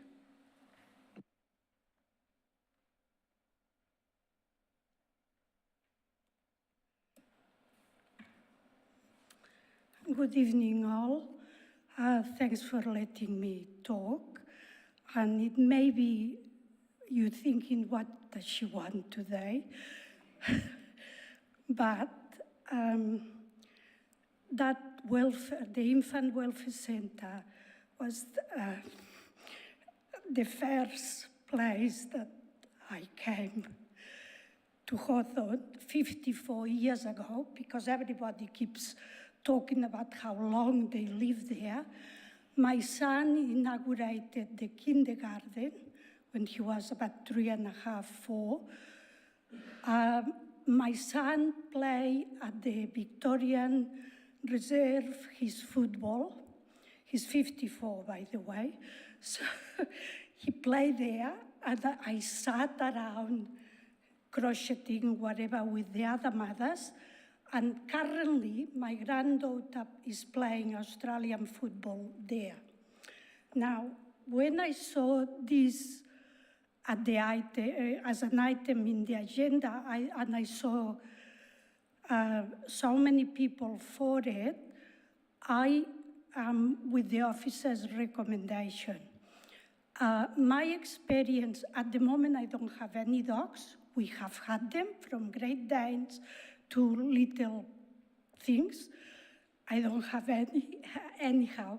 When I saw the officer's recommendation, I agree with the officer's recommendation because my experience just walking around Hawthorne, and I live close to Fairview Park, which is dog's paradise, according to both my children.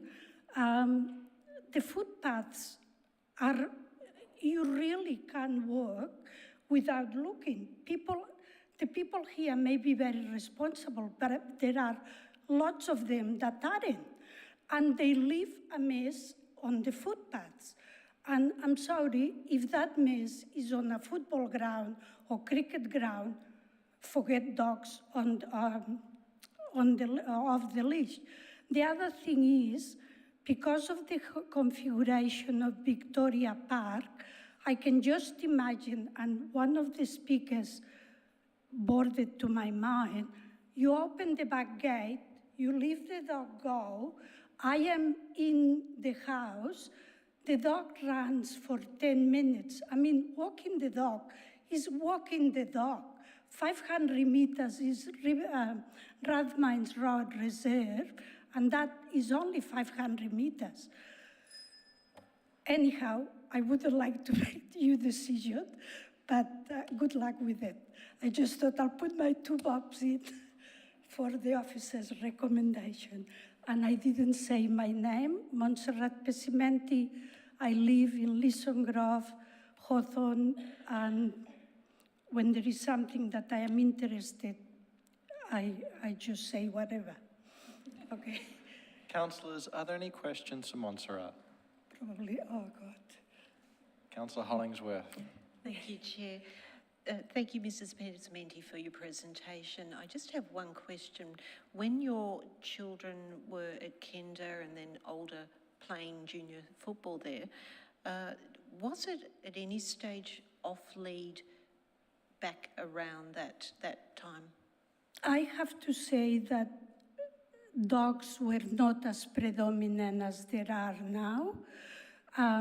You see dogs everywhere, and I can recall dogs being around with my son.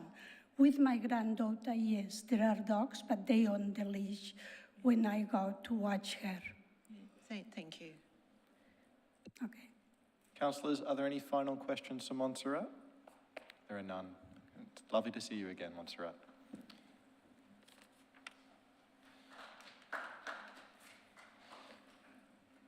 We will now return to officers for matters arising. Okay, through you, Chair, thank you. I've just got a few comments that I would like to add from all of the wonderful feedback that we have just received. On a couple of occasions, people have made reference to Victoria Road Reserve becoming a dog park. Just for a point of clarity, we're talking about this reserve being a place where you can exercise dogs off-lead. It's not going to become a dog park. We only have the one in our municipality, that's Gordon Barnard Reserve. And that picks up on a point that, that sort of came through in the consultation and was reflected here a little bit today, is this isn't a dog versus no dog decision. If we stick with the current classification, dogs will continue to go to the Oval, enjoy all of the benefits that the presenters have talked about. They will just continue to be on lead. We did have feedback during the consultation that some people particularly go to Victoria Road Reserve with their dogs because their dogs, to walk their dogs, they want their dog on lead, they want other dogs on lead because their dogs are nervous and uncomfortable around dogs that are off lead. So, you know, to those dog owners, changing this reserve would actually force them to go somewhere else. There was a map put up at one stage that seemed to indicate that there was this Auburn gap of all of these parks that were all on lead. I'd just make the point that many of those parks are actually small chain or pocket parks. They're actually like reserves, small reserves that they're never going to be made off-lead. There would be no use even if they were made off-lead, and for exercise, for those who want to exercise on-lead, they're not particularly suitable for that either. To the issue on page 21 about households versus population, both the nominator and the denominator of that was counting households, so it's the number of households that have registered dogs compared to the number of households in, well, I say in the report it says Burundara, but I did, when I was compiling that data, check and confirmed that Hawthorn and Hawthorn East's percentage of registered dogs is exactly the same as all other parts of Burundara. It's very steady, so the fact that it's quoted as a Burundara figure doesn't change anything.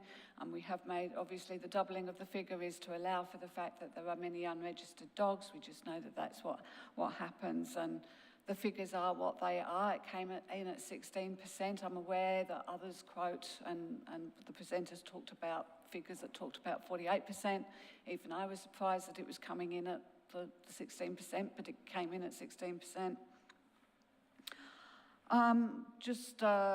There was a discussion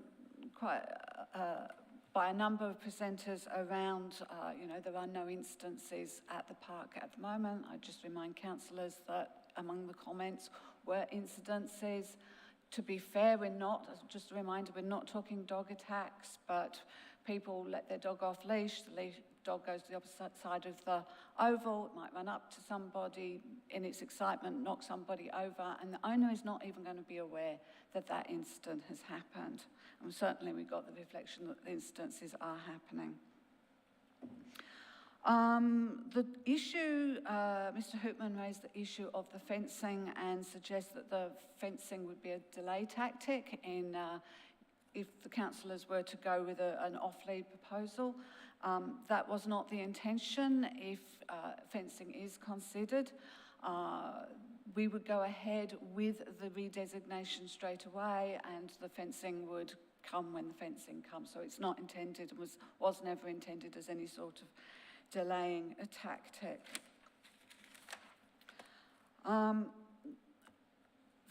Ms. Rogers referred to the Yes, that was mentioned in the report of the Yes campaign, and that there was a No campaign. The Yes campaign was very visible because it was posters in the oval for everybody to see. So that's why we were aware of it. If there were emails, as she suggests, and I've got no reason to think otherwise, it's because it wouldn't be visible to us, which is why it's not mentioned in the report. And then, no, not lastly,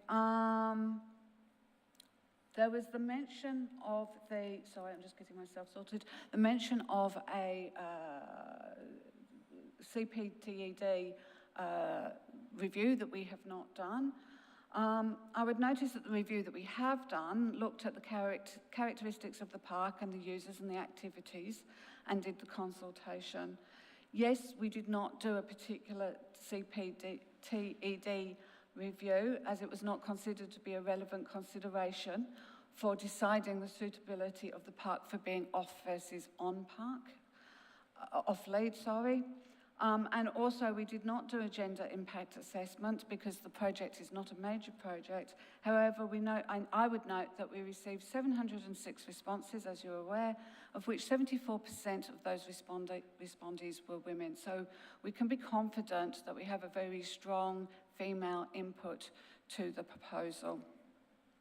Just my last point on the issue of if we made the park of reserve time limited, at least at the moment, the proposal is that it's the whole reserve that would be time limited.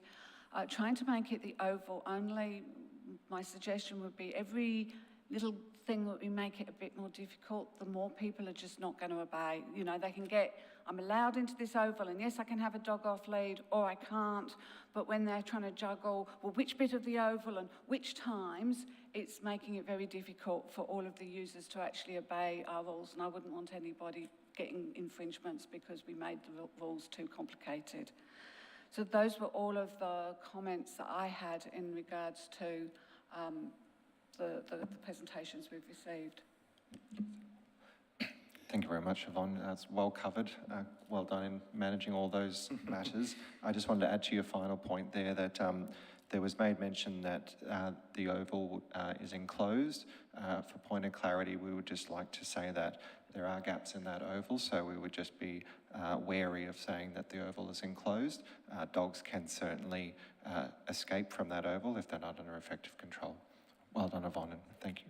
Through you, Chair.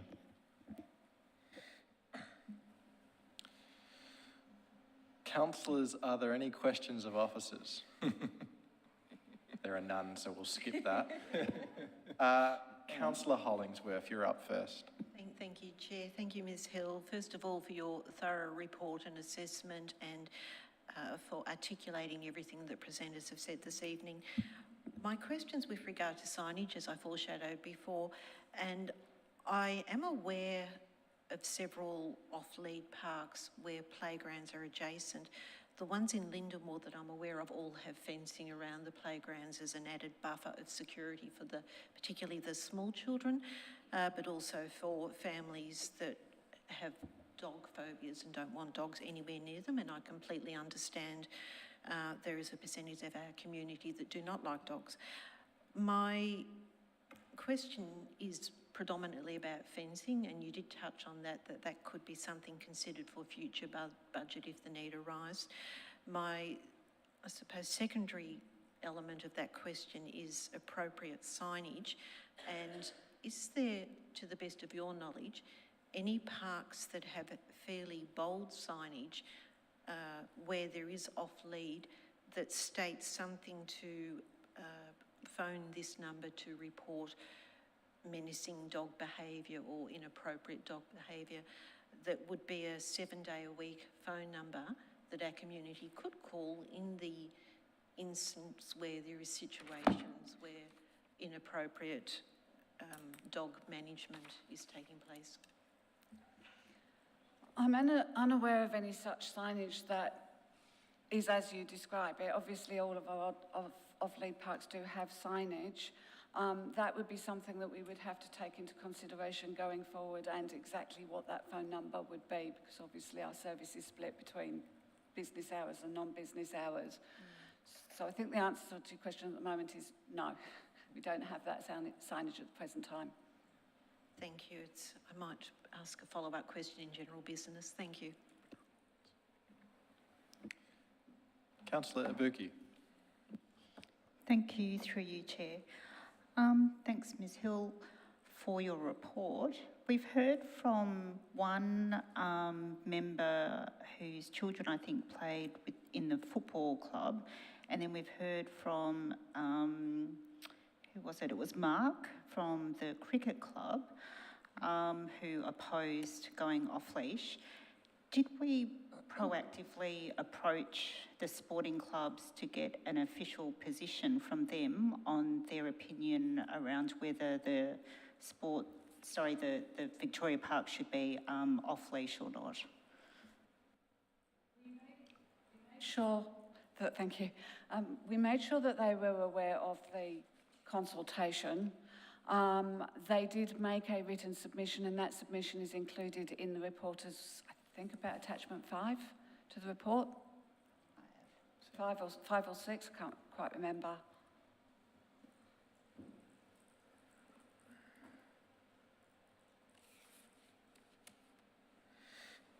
Do you remember what that was?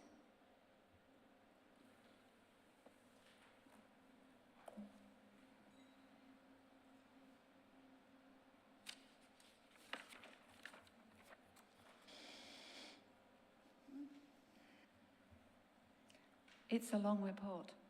Okay, so you've got, sorry, so I can see we've got, let me just have a look.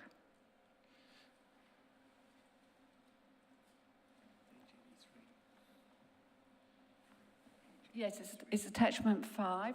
Attachment Page 5. 83, potentially. 83, thank you. I just want to summarise that. 83 is still the table for me. 85. 85.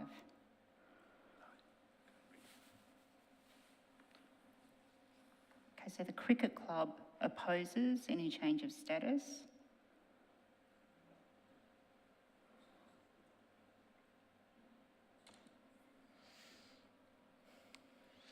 Councillor Ibuki, could we give you a bit of time to read that and perhaps move to the next councillor? Councillor Friend Pereira. Thank you, Chair. I think I've got 3 potential questions, so we'll take them one at a time, if that's all right. Question 1, I just want to get clarification on this question of the denominator and nominator in terms of getting to our figures. I put us at just under 15,000 dogs registered and just under 75,000 houses, which gives approximately 20%. So can you just confirm how... Many households have more than one dog. So that drops the numerator down. Okay. Okay. All right, thank you. Just wanted to get it. Yep, okay. The second question then is, and for context, this is a reference to the draft Animal Action Plan.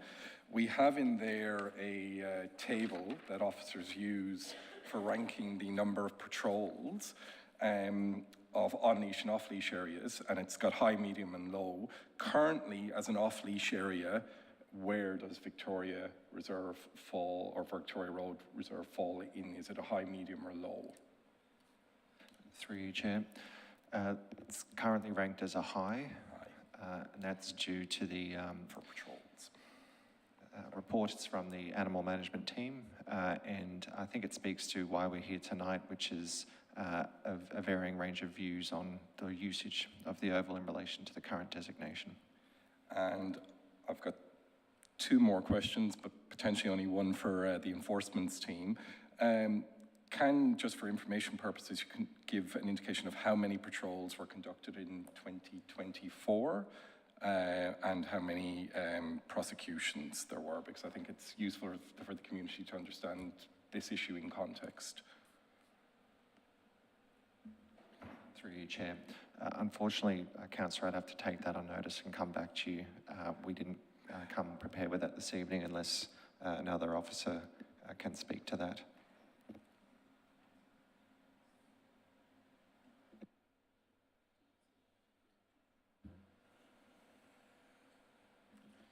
Might go to your next question, John. Yeah, and my final question, which potentially is for the turf management team, I suppose.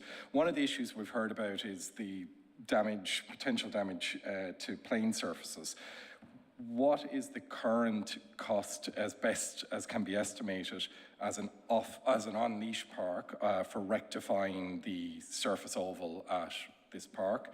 And as best as can be estimated, what is the cost should it go off-leash? And can you potentially indicate what that might mean in terms of staffing hours and materials? Thank you, and through you, Mr. Chair, the experience that we have is irregular in a sense that not all dogs are predictable at the same ground, the same days of the week, and throughout the year, of course. Our experience at grounds that have changed from on-lead to off-lead is about $1,000 a month of additional staffing time and materials, generally importing soil or grass into, particularly for holes that have been dug from dogs. So about $12,000 a year.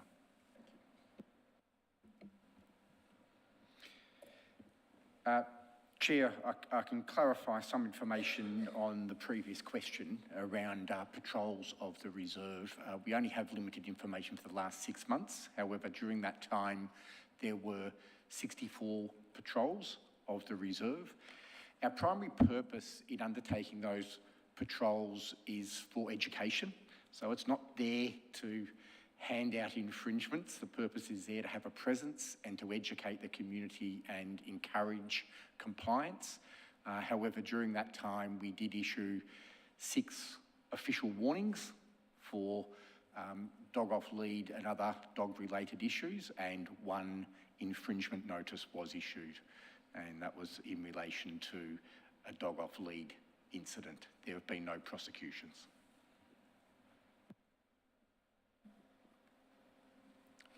Councillor Tawney. Thank you, Chair. Thank you, Ms Hill, for the report, and to all the community for speaking tonight. My question, it's come up a lot, is dog poo. Sorry, start boldly, but is there anything we can do? Have we had any success in reducing dog poo, owners not picking up dog poo and dog poo issues at parks? Have we tried any programs that work particularly well? I'm not even sure what a program is, but is there something we could do if this ended up going through as off leash and the concern is around the increase in dog poo? There are no programs that I am aware of. This is a problem that occurs across councils. In fact, I've just been to England and I can see that there were signs about dog poo in England too. The majority of people are really good in picking up their dog's poo. Unfortunately, there's just this small percentage of people who just will not do it. And do you see that there will be an increase? I mean, it's in the report, but it basically will increase. The report argues that people have poor control of their dogs, will be more inclined to go to the park because they can let their dog off lead in a safe space. Everybody agrees it's a good, safe space for dogs, and those are the very people who are least likely to pick up, unfortunately, their dog's poo. It's just our experience in other locations, and that's what we think is going to happen here. And do we find that if we have more dog bags available or more signage about it, does that have an impact? You want to take on? Thanks, through you, Chair. Thanks for the question. Some councils have this, definitely, some don't. In our experience, councils who start this and provide that service find themselves locked into it and very hard to withdraw. The results are mixed. There's no big uplift in responsibility and decrease in feces. It is one tool of many that could be implemented. However, we would probably encourage further research on that matter. There's substantial costs and servicing involved, and we tend to think that to drive accountability, it's better to require people to bring their own than provide it for them. We would probably suggest also this could be looked at further in the current domestic animal management plan, which has just finished consultation, and we could explore more opportunities in that. Thank you. Councillor Gold. Thank you, Chair, and thank you also for the report and all the answers that followed. I think you've answered most of my questions already. I will pick up on where Councillor Tawney started off as well, because my major concern is feces or dog poo. I guess it's a difficult thing to measure. You have no empirical measure of how often these occur. We've heard tonight about those that support off-leash saying that lots of people around this particular reserve go around and pick up dog poo. And we've heard other reports that it's quite common and the sports clubs campaign about it. Do we have any indication about how widespread the problem is without being totally empirical? Well, through you, Chair, as I said before, it's pretty widespread across the whole of Boroondara, across other municipalities and other countries. It's just a perennial problem. Okay. My second question is, I think I heard tonight that we've just redone the surface of this oval. Did I hear a mention of concrete and artificial grass on it? Or did I mishear something? It is a normal turf. It's a synthetic wicket, yes. So is digging holes in the oval a problem in this reserve? Well, it would be around the wicket, because obviously the rest of it is the turf. So they could dig into the turf around the wicket. Thank you for that sports education, that's terrific. My final point is, if we were to make it dog off leash, people don't want to turn up there and find they can't use it.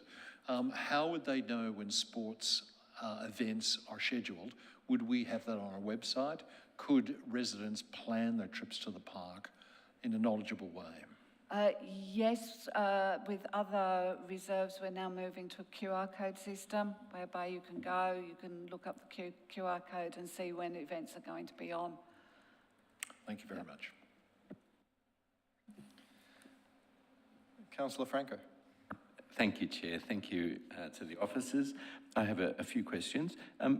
A number of the speakers raised concerns about the unsuitability of Fritz Holzer, one of my favourite off-leash parks, due to illnesses, an issue that, frankly, I wasn't aware of. Are officers in any position to comment on that? Being a dog owner myself, I'm very interested. Yes, there was a comment in the report that I now cannot immediately bring to mind, but basically it is an unirrigated oval, so yes, it will get a bit muddy in winter and dry and dusty in summer. It's the nature of that location is that it's a nature reserve and a drainage area, so that basically is true. I appreciate mud and dust. That's not, some people may not like mud and dust, but that wasn't really what I was asking. There were references to it being a cause of illness for dogs. The fact that they might get muddy feet shouldn't concern us, I expect. I've heard the hearsay here and in some of the consultation, but I've never seen anything to confirm that is the cause of dog illnesses. Thank you. Officers have put two alternative, not recommendations, but options, should a majority of councillors not be inclined to go with the officer's recommendation. Is option one, assuming that were to be the case, and I don't know if it is, but assuming that were to be the case, are officers suggesting that option one is superior to option two, and is that because of the concerns of the kindergarten? It does address it has been designed to address the concerns of the kindergarten and the parents in the consultation who talked about taking their children to and from the kinder. Whether you want to classify it as superior, that's for each individual's judgment to make. Thank you. And in regards to this, I didn't think to ask it with the kindergarten representative, but officers have put that alternative recommendation there with a significant blockage of hours. But what are the key times that would be of concern to the kindergarten? Because we heard the representative of the kindergarten speaking, saying, well, at 5:30 people are coming and going, but maybe it's during more central core hours when kids are at the kindergarten, potentially not outside. Do we know if that's the case, or have we had any dialogue in relation to that? The advice is that kids are actually constantly moving to and from the reserve in the morning, at the middle of the day, and then again in the evening. So it's not clear cut. Trying to identify a set of hours that dodges all of those is really difficult. And again, in the aid of making a set of rules that people can actually adhere to, that's why you end up with that set of hours.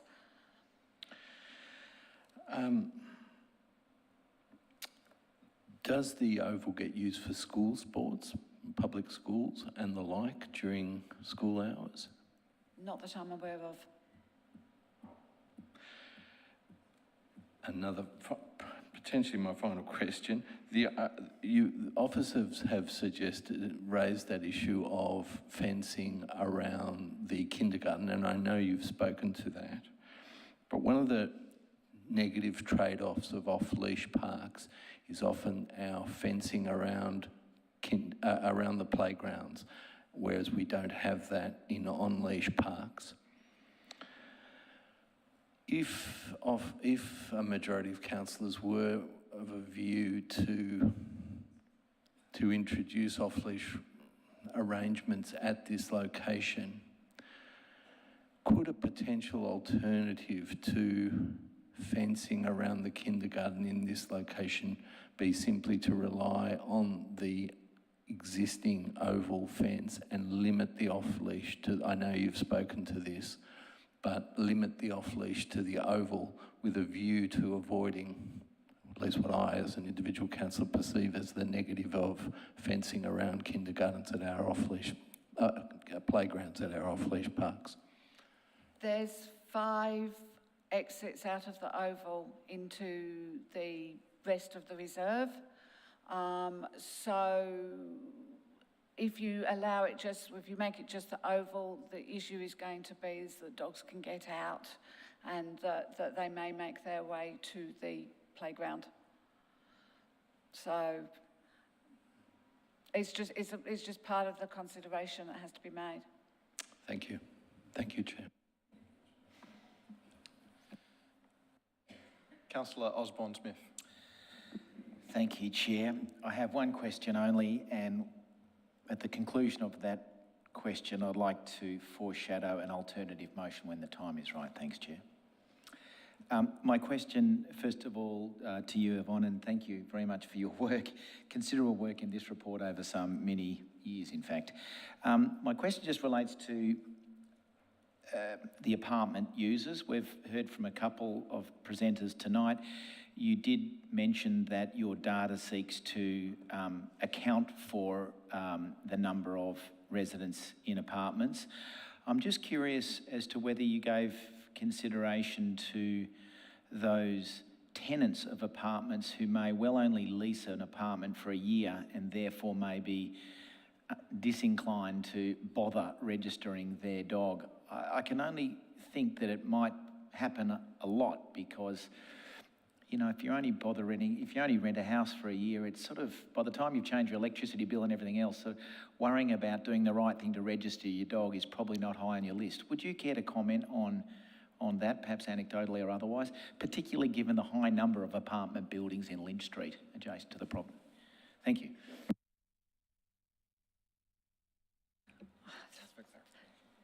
Yeah, through you, Chair, I'm not quite sure what I can say about it because it's very hard to judge how many people out there are not doing the right thing.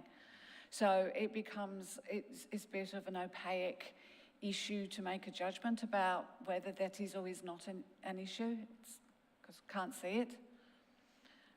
Does that answer your question, or are you going somewhere else with this? Yeah, it's a difficult question. I appreciate that. I was just wondering anecdotally whether you had any observations, your personal views, etc. But that's okay. I might just, through you, Chair, add one quick number to that. We're in the paper that we did do a quick sprint of a fortnight's patrols at the park just to get some real current gritty data, and there was some action taken on failure to have a registered animal in the park. So that is one data point we do monitor. The animal management officers are there to obviously educate, but to ensure dogs are registered. Thank you. Councillors, are there any final questions for officers? There are none. I am now in search of a motion, and I note that Councillor Osborne-Smith signalled earlier that he may have one. Thank you, Chair. Yes, if I could ask the council officers to put up the alternative motion, and I'm happy to speak to that when the time's right. Do you have a seconder?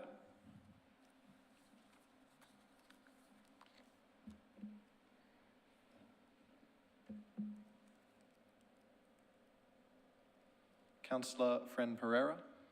Not necessarily a seconder, but I think I would like to be able to engage in some discussion with Councillor Mal-Osborne-Smith and would therefore seek to move a procedural motion to adjourn standing orders. To suspend standing orders, thank you, so that we can perhaps come to, if I could give some input on a point in the motion being put. Do you have a seconder? Councillor Tawney? Happy to second that, Chair. All those in favour? All those against? All those abstaining? I declare the motion carried. Sorry, to suspend standing orders. Right, thank you.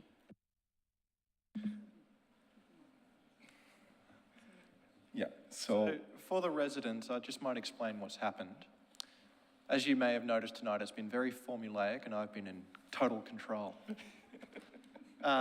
We've just suspended standing orders so we can have a more free-flowing conversation and discuss the matter. So, Councillor Fran-Pereira. Yes, thank you. Councillor Osborne, I am in complete agreement with you on points 1 through 4. However, I think, if I may be so bold as to suggest, I might have some technical improvements to point 5. And if you were willing to accept some changes, what I would suggest is potentially, rather than, oh sorry, it's gone off the screen. I need to flick screens myself. Is that perhaps this is a great opportunity for us to capture some data. We've heard in terms of rectification costs on the oval, things are a little bit guesstimatey rather than solid. We've heard about the number of incidences that may occur. In essence, I see this as an opportunity for us to do a bit of a case study or a pilot between an on-leash and an off-leash, and have officers report back, not with a view to revisiting this decision, but to actually get some solid data that can help inform future decisions. So my suggestion would be that a report to Council in 15 months to look at the impact on child safety, if any, and the impact on the oval surface, if any. And again, that would then be a data exercise to inform future decisions. Yeah, I'm happy to agree to that change.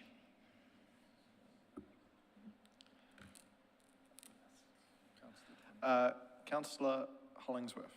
Thank you, Chair. My question to the mover of the motion is in relation to number 2, where the word lockable gate, and I would ask consideration if it could be a hinged gate, because a lockable gate would require a lot of manoeuvres from people entering and exiting the park. A hinge gate would be a closed gate, but it may be a safer option, particularly where there's fingers getting at risk of being jammed. So I just think it would be more user-friendly and more safer if it was a hinge gate. May I respond, Chair? The reason for the use of the word lockable is to avoid a gate that can be opened and closed ad nauseum. So my concern, if the gate is not locked or controlled somehow, that dog users would simply swing open the gate and it would shut. And so that entrance that is right adjacent to the kids' playground would end up being used by dog owners. The intention of this amended motion is to lock that gate so it's not able to be used by the public, but leave it available to be opened if it's required for maintenance or sports grounds, etc. So, sorry, just a point of clarification. So, in theory, permanently locked, so it's not being opened and closed routinely throughout the day, but that it could be opened by council staff, or perhaps in the event of the sports tenants needing to use that gate, they could have a key. Exactly right. To some sort of, Yep, exactly right. Proof. Yeah, thank you. The reason is, and I think one of the submitters pointed this out tonight, that if the gate is closed, or that section is closed, there is a length of 90 metres of fenced area, notionally protecting the children's playground. Now that doesn't mean it's completely enclosed. It just means that a lot less dogs that might be roaming the oval in the off-lead period would enter and exit at that point, and therefore it would have to reduce the risk of a conflict or potential conflict between children in the playground and dogs.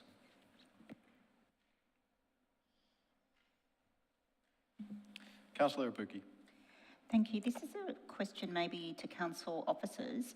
If we turn that oval into an off-leash oval, do we then have a responsibility to ensure that the perimeter is dog-proof from escape? You mentioned that there were some gaps. No, in fact, we would very much want to keep those gaps there. That sort of was in my report. If we actually made it so that dogs couldn't get out, it will just turn into a dog park. And all of the problems that happened in Victoria Park Q could happen again, i.e. people would go, this is a really safe place for my dog can't get out, put the dog in there, go get a cup of coffee, go get distracted, all those sorts of issues. Those gaps in the fence are actually really important if this is going to become an off-lead location. Okay, so then continuing on with that, and thank you for that logic. As I said before, I'm not a dog owner. If the park were to become off-leash, would there be signage alerting owners that that park does have gaps and dogs may escape and they need to, keep an eye on their dogs? They will have walked through those gaps to get the dog onto the oval. Oh, they're big gaps. They're so big they're gaps gaps. to go They're in. about 1.5 metres wide. Okay, Yeah, they're right, big gaps. Okay. Yeah. All right. Okay, I got you. I was thinking escaping gaps. No, okay. not escaping gaps. Great. Okay, thank you. Councillor Sinfield. Thank you, and through you, Chair, I'm wondering whether the mover of the alternate motion on the screen might consider that a lockable gate is problematic for a parent who may wish to have child A in the playground and child B on the oval throwing a ball or kicking a footy and need to transition between the two locations without going 90 metres around. Grandma might find it inaccessible at that distance as well. So I wonder whether, as suggested by somebody earlier, a self-closing gate, so that it would be always closed unless somebody took the step to open it, would be a better option. I'm not an expert in gates. I would suggest perhaps the officers might come up with an even better idea, but... Happy to respond if I may as best I can, Chair. The self-closing gate would still be able to be opened, so there may well be a percentage of dog owners that work that out in a short space of time. It's the most direct route to their house. They go to the gate, they open it, and in they go. So your suggestion does address the concern of dogs, randomly just exiting and escaping, if you like, but it doesn't address the issue of dog owners with their dogs entering or exiting that point. But I take your point that at that time they would be entering and exiting that point with their dog and would be more likely to be in control of that dog whilst it's adjacent to the children's playground. Personally, I'm relaxed either way. I just felt that there's 4 other openings. There's plenty of opportunities to access the oval, and given the concerns raised by users of the park, particularly lots of kids hollering and, cheering and playing at the playground, that might excite dogs, it just might make more sense to just leave it permanently locked apart from maintenance or sports ground issues. But I'd defer to the suggestions of council officers if that would help. Can I suggest then, Chair, that perhaps the word lockable is removed and council officers discern the appropriate mechanism for solving the problems raised? Yeah, good suggestion, and I'm happy with that change. Councillor Franco.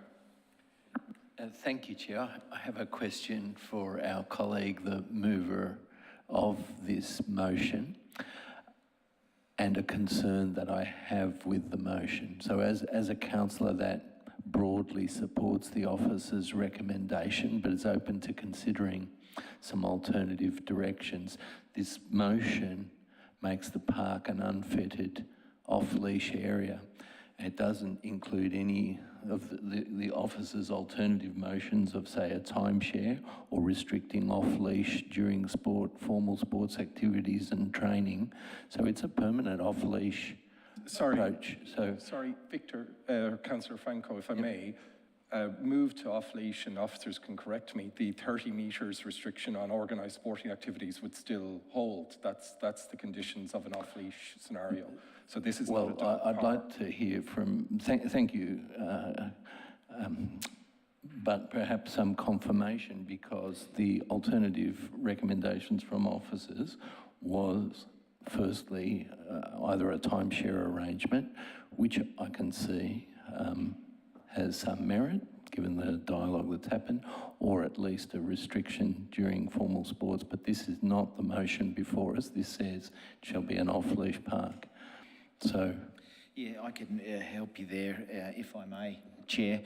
The approach option 2 listed in the report by council officers was to redesignate the park as a dog off-lead, but not during formal sports, which is the current dog law requirements. So in fact, that option suggested by councillors is in fact, council staff I should say, is a lot more laissez-faire than what I'm proposing on screen. I'm in fact suggesting an alternate motion that in fact tightens that suggestion. It tightens the suggestion by commenting about the gate, in talking about temporary and permanent signage. It talks about in point 4, encouraging the resident representatives to establish a Dog Friends of Victoria Road Reserve to support regular inspection and clean-up of the oval prior to sporting activities. And it also now requires a report to council within 15 months of use. These are all additional obligations over and above what the council officer's suggestion was on option 2. Because of course all of the existing laws would still apply. You need to be in control of your dog within 30 metres, and you are not allowed to have the dog on the oval when there's any sporting activities in play. Can council officers comment on, thank you, perhaps. The interpretation of Councillor Osborne-Smith is correct, that this proposed amendment would still mean that during sporting activities, dogs must remain on a leash. And would that be the case if a primary school were to use it for a school sports day and they turn up and there's a dog owner there and the dog owner says, it's an off-leash oval, I'm here, I've got a right to be here, you can run around as well, but I'm going to exercise my dog, the messaging, the signage, the enforcement will be, no, you're not. That is correct. Yeah. Thank you. Councillor Nolan. Just to seek a little bit of clarity on that, I think we've got to foresee that lots of people will read the report and read the resolution. So I'm just looking at the bottom of, or point 2 on page 5 that said redesignation as dog off lead, but not during formal sports. So I think that would just add clarity words to that effect. I can see you're shaking your head, Councillor Friend-Pereira, but I'm just thinking we've just got to be really clear, and those words that are in the report I think would add clarity. Yeah, if it helps, Chair, I agree with that and happy to make that a change. I would just say that it is what the Burundara dog control orders already state. So we're then restating more explicitly, which I understand, Councillor Nolan, you're conscious that some people might only read point 1 and not read the Burundara dog control orders. So perhaps that alleviates that issue. Councillor Sinfield. Thank you, Chair, and through you, and apologies for having a second bite at the cherry, but I'm conscious that point 4 may result in having the opposite effect that is intended. And should residents read this and discern that a Dog Friends of Victoria Road Reserve, which would be an unincorporated entity, which could be disbanded tomorrow, has a responsibility for cleaning the oval, then perhaps they don't have a responsibility for picking up after their dog.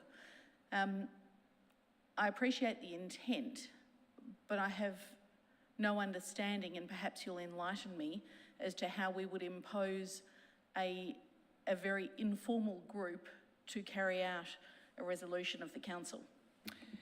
Yeah, thanks. It's a good question. There's no intention in that item in the proposed motion that would oblige council to see through the actions of that group or to require reporting or anything like that. I'm not intending to add additional obligations or responsibilities on council. It is merely an encouragement. So I do very much take your point that it could be disbanded tomorrow. It may or may not work. The point is it's a gesture, and I think gestures are important in delicate situations like this. I'll refer you to a situation recently where the residents complained most ferociously about rubbish left by the sporting clubs, you know, coffee cups, etc. Within good reason, they complained about rubbish left after sports days. To the credit of the sports clubs, I'm not sure whether it's a cricket or the football club, they responded. They've brought about a proposal to inspect the grounds with their spectators and do their best to pick up rubbish and treat the ground with a bit of respect.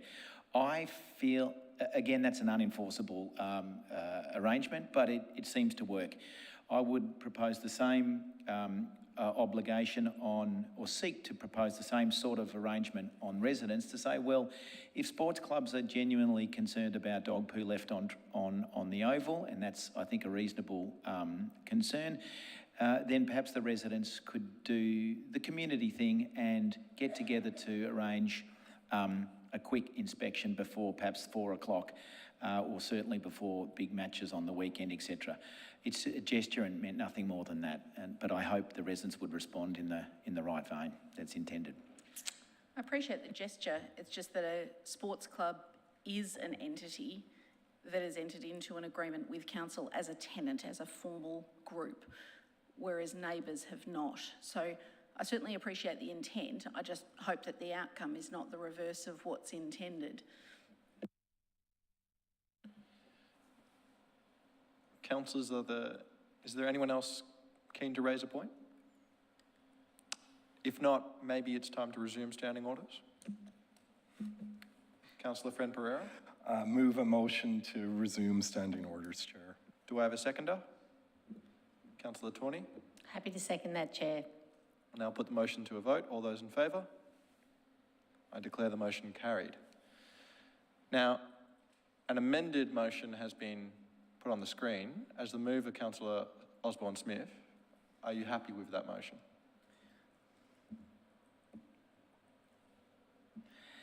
Yes, I am. And as the seconder, Councillor Tawney, are you happy to continue seconding this motion? I wasn't the seconder, but I am happy to be the seconder. Correction. Councillor Friend Pereira is the seconder. Yes, I'm happy to second this motion. To assist the mover, is anyone opposed? There is none. As the mover, Councillor Osborne-Smith, would you like to speak to the motion? Yes, I would, if you could indulge me a minute or two, Chair.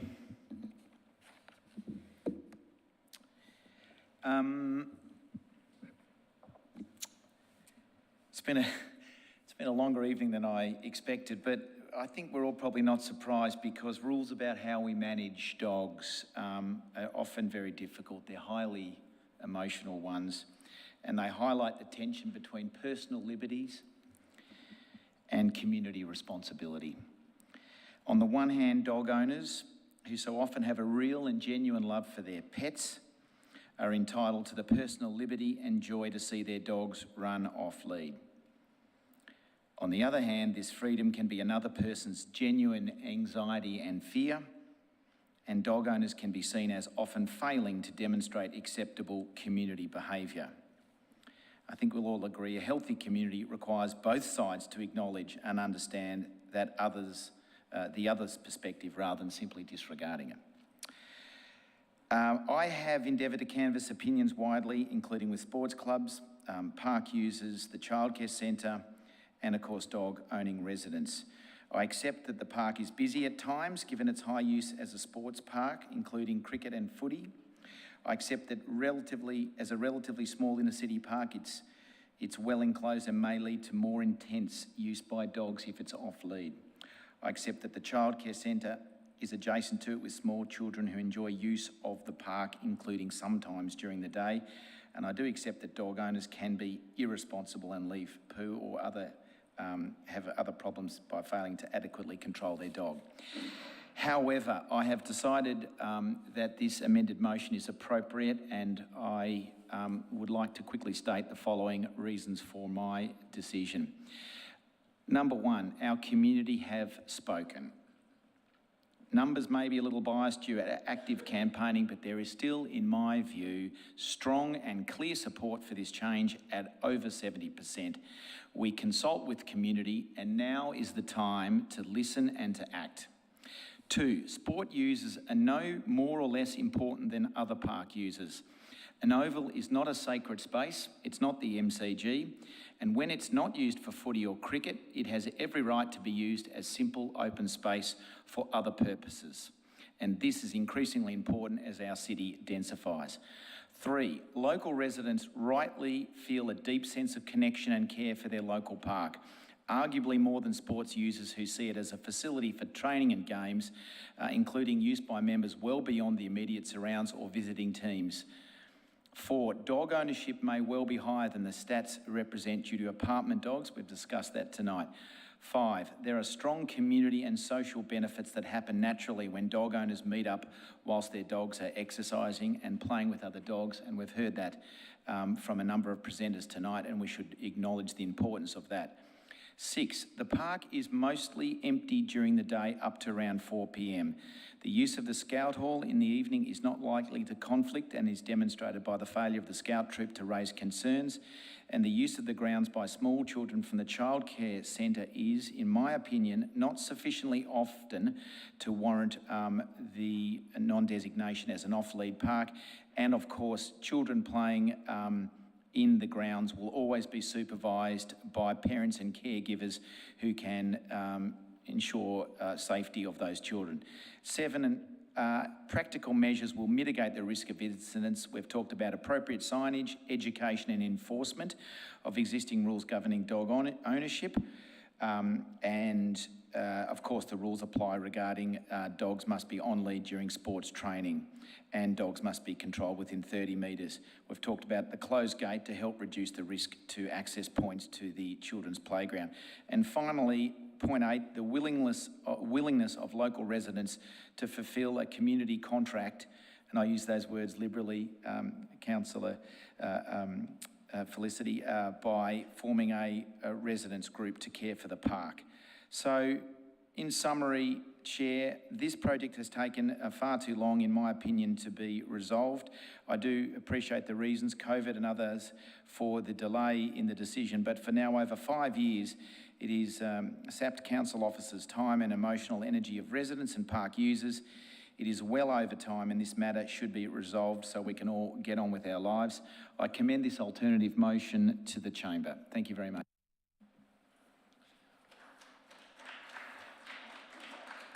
Thank you, Councillor Osborne-Smith.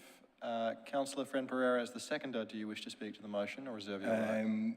I will try and speak briefly rather than reserve. It's always hard to follow Councillor Osborne-Smith when he finds his rhetorical flourish, as I'm demonstrating. Look, I'm supporting this because I think we have attempted to find an appropriate balance. We do not design in Burundara things around people breaching laws and not upholding the social contract. We design it with a community that acts in good faith, and I think that's what we need to strive towards. I would also put all of this in the context of the animal management plan, which is very, very detailed and is a fantastic piece of work, and which closed for consultations tonight, and which the officer team will be bringing forward. And just for context, in 2024, 1,534 patrols were undertaken, 138 infringement notices were issued, and 11 prosecutions took place. So our animal management team are well capable of enforcing the rules as we as councillors set. And I also think that there's some innovation here with point 4 to try and get groups that may not be incorporated entities or associations, but do use facilities. I think our target for sporting ovals is approximately 20 to 25 hours a week. We want to try and get maximum use while balancing against the impact on the surface.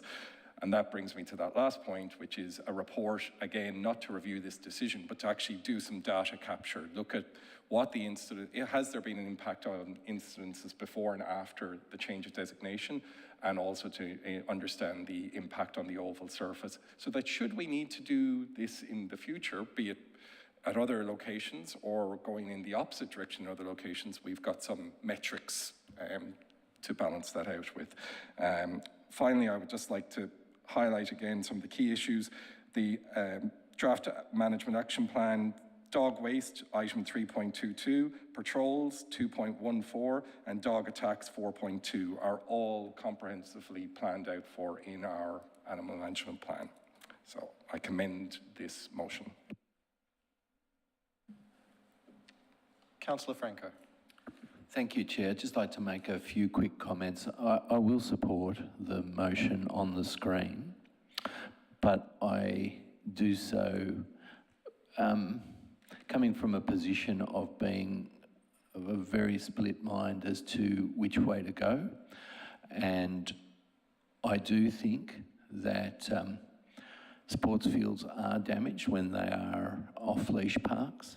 Conflicts do arise. I've seen these on a personal basis in Burundara across various sporting ovals, where some irresponsible dog owners typically try and take their dogs into and onto sports fields, or are reluctant to leave sports fields, or feel some right with, you know, the ability to continue on and let their dog run and then say I'm sorry, or have to be asked by sports clubs and the likes to leave the grounds and do so reluctantly. These are experiences which do occur. The damage, the holes, filling them in with sand, the trips, the quality of the playing field. Now, not all playing fields and all sports fields are equal in Burundara. Some are more significant. We don't have the MCG, but we do have some that are of differing calibre. I note that we've got a synthetic wicket in this ground, which was a factor in my decision-making as well. But I say this more for the education of those who are seeking to use this as an off-leash, to be respectful and to be thoughtful, because it does become an issue, and the more popular of a park is off-leash, it is more popular for dog owners. They do go there, and by default, you have that percentage of irresponsible dog owners, who are a small percentage. You'll just have a larger number of those persons present. So, but look, on balance, I will support it. But and I also recognise that not all parents, not all children like dogs, and some have concerns. But on balance, I'm going to support it. Thank you. Noting that this is not opposed, would any other councillors like to speak? Councillor Gold. I will be also very, very brief, and thank you for the opportunity you've given people. I mean, I've waxed and waned throughout the evening, and I, like Councillor Franco, am a little bit conflicted in this, because I'm very concerned about faeces on playing surfaces, and I don't think that's going to go away. And I also have family members who freeze when they come face to face with unleashed dogs, but I guess we choose the parks we go to, that we don't confront this. I likewise have decided not to object to this because of the balance of numbers, and there's clearly very, very strong support within this chamber, within the community, and I always put a lot of stealth in that, so I will support it tonight. Thank you. Councillors, would anyone else like to speak? Councillor Osborne-Smith is the mover. You have a right of reply if you'd like to exercise it. No, I think we've said enough, thanks. In that case, I will now put the motion to a vote. All those in favour? I declare the motion carried.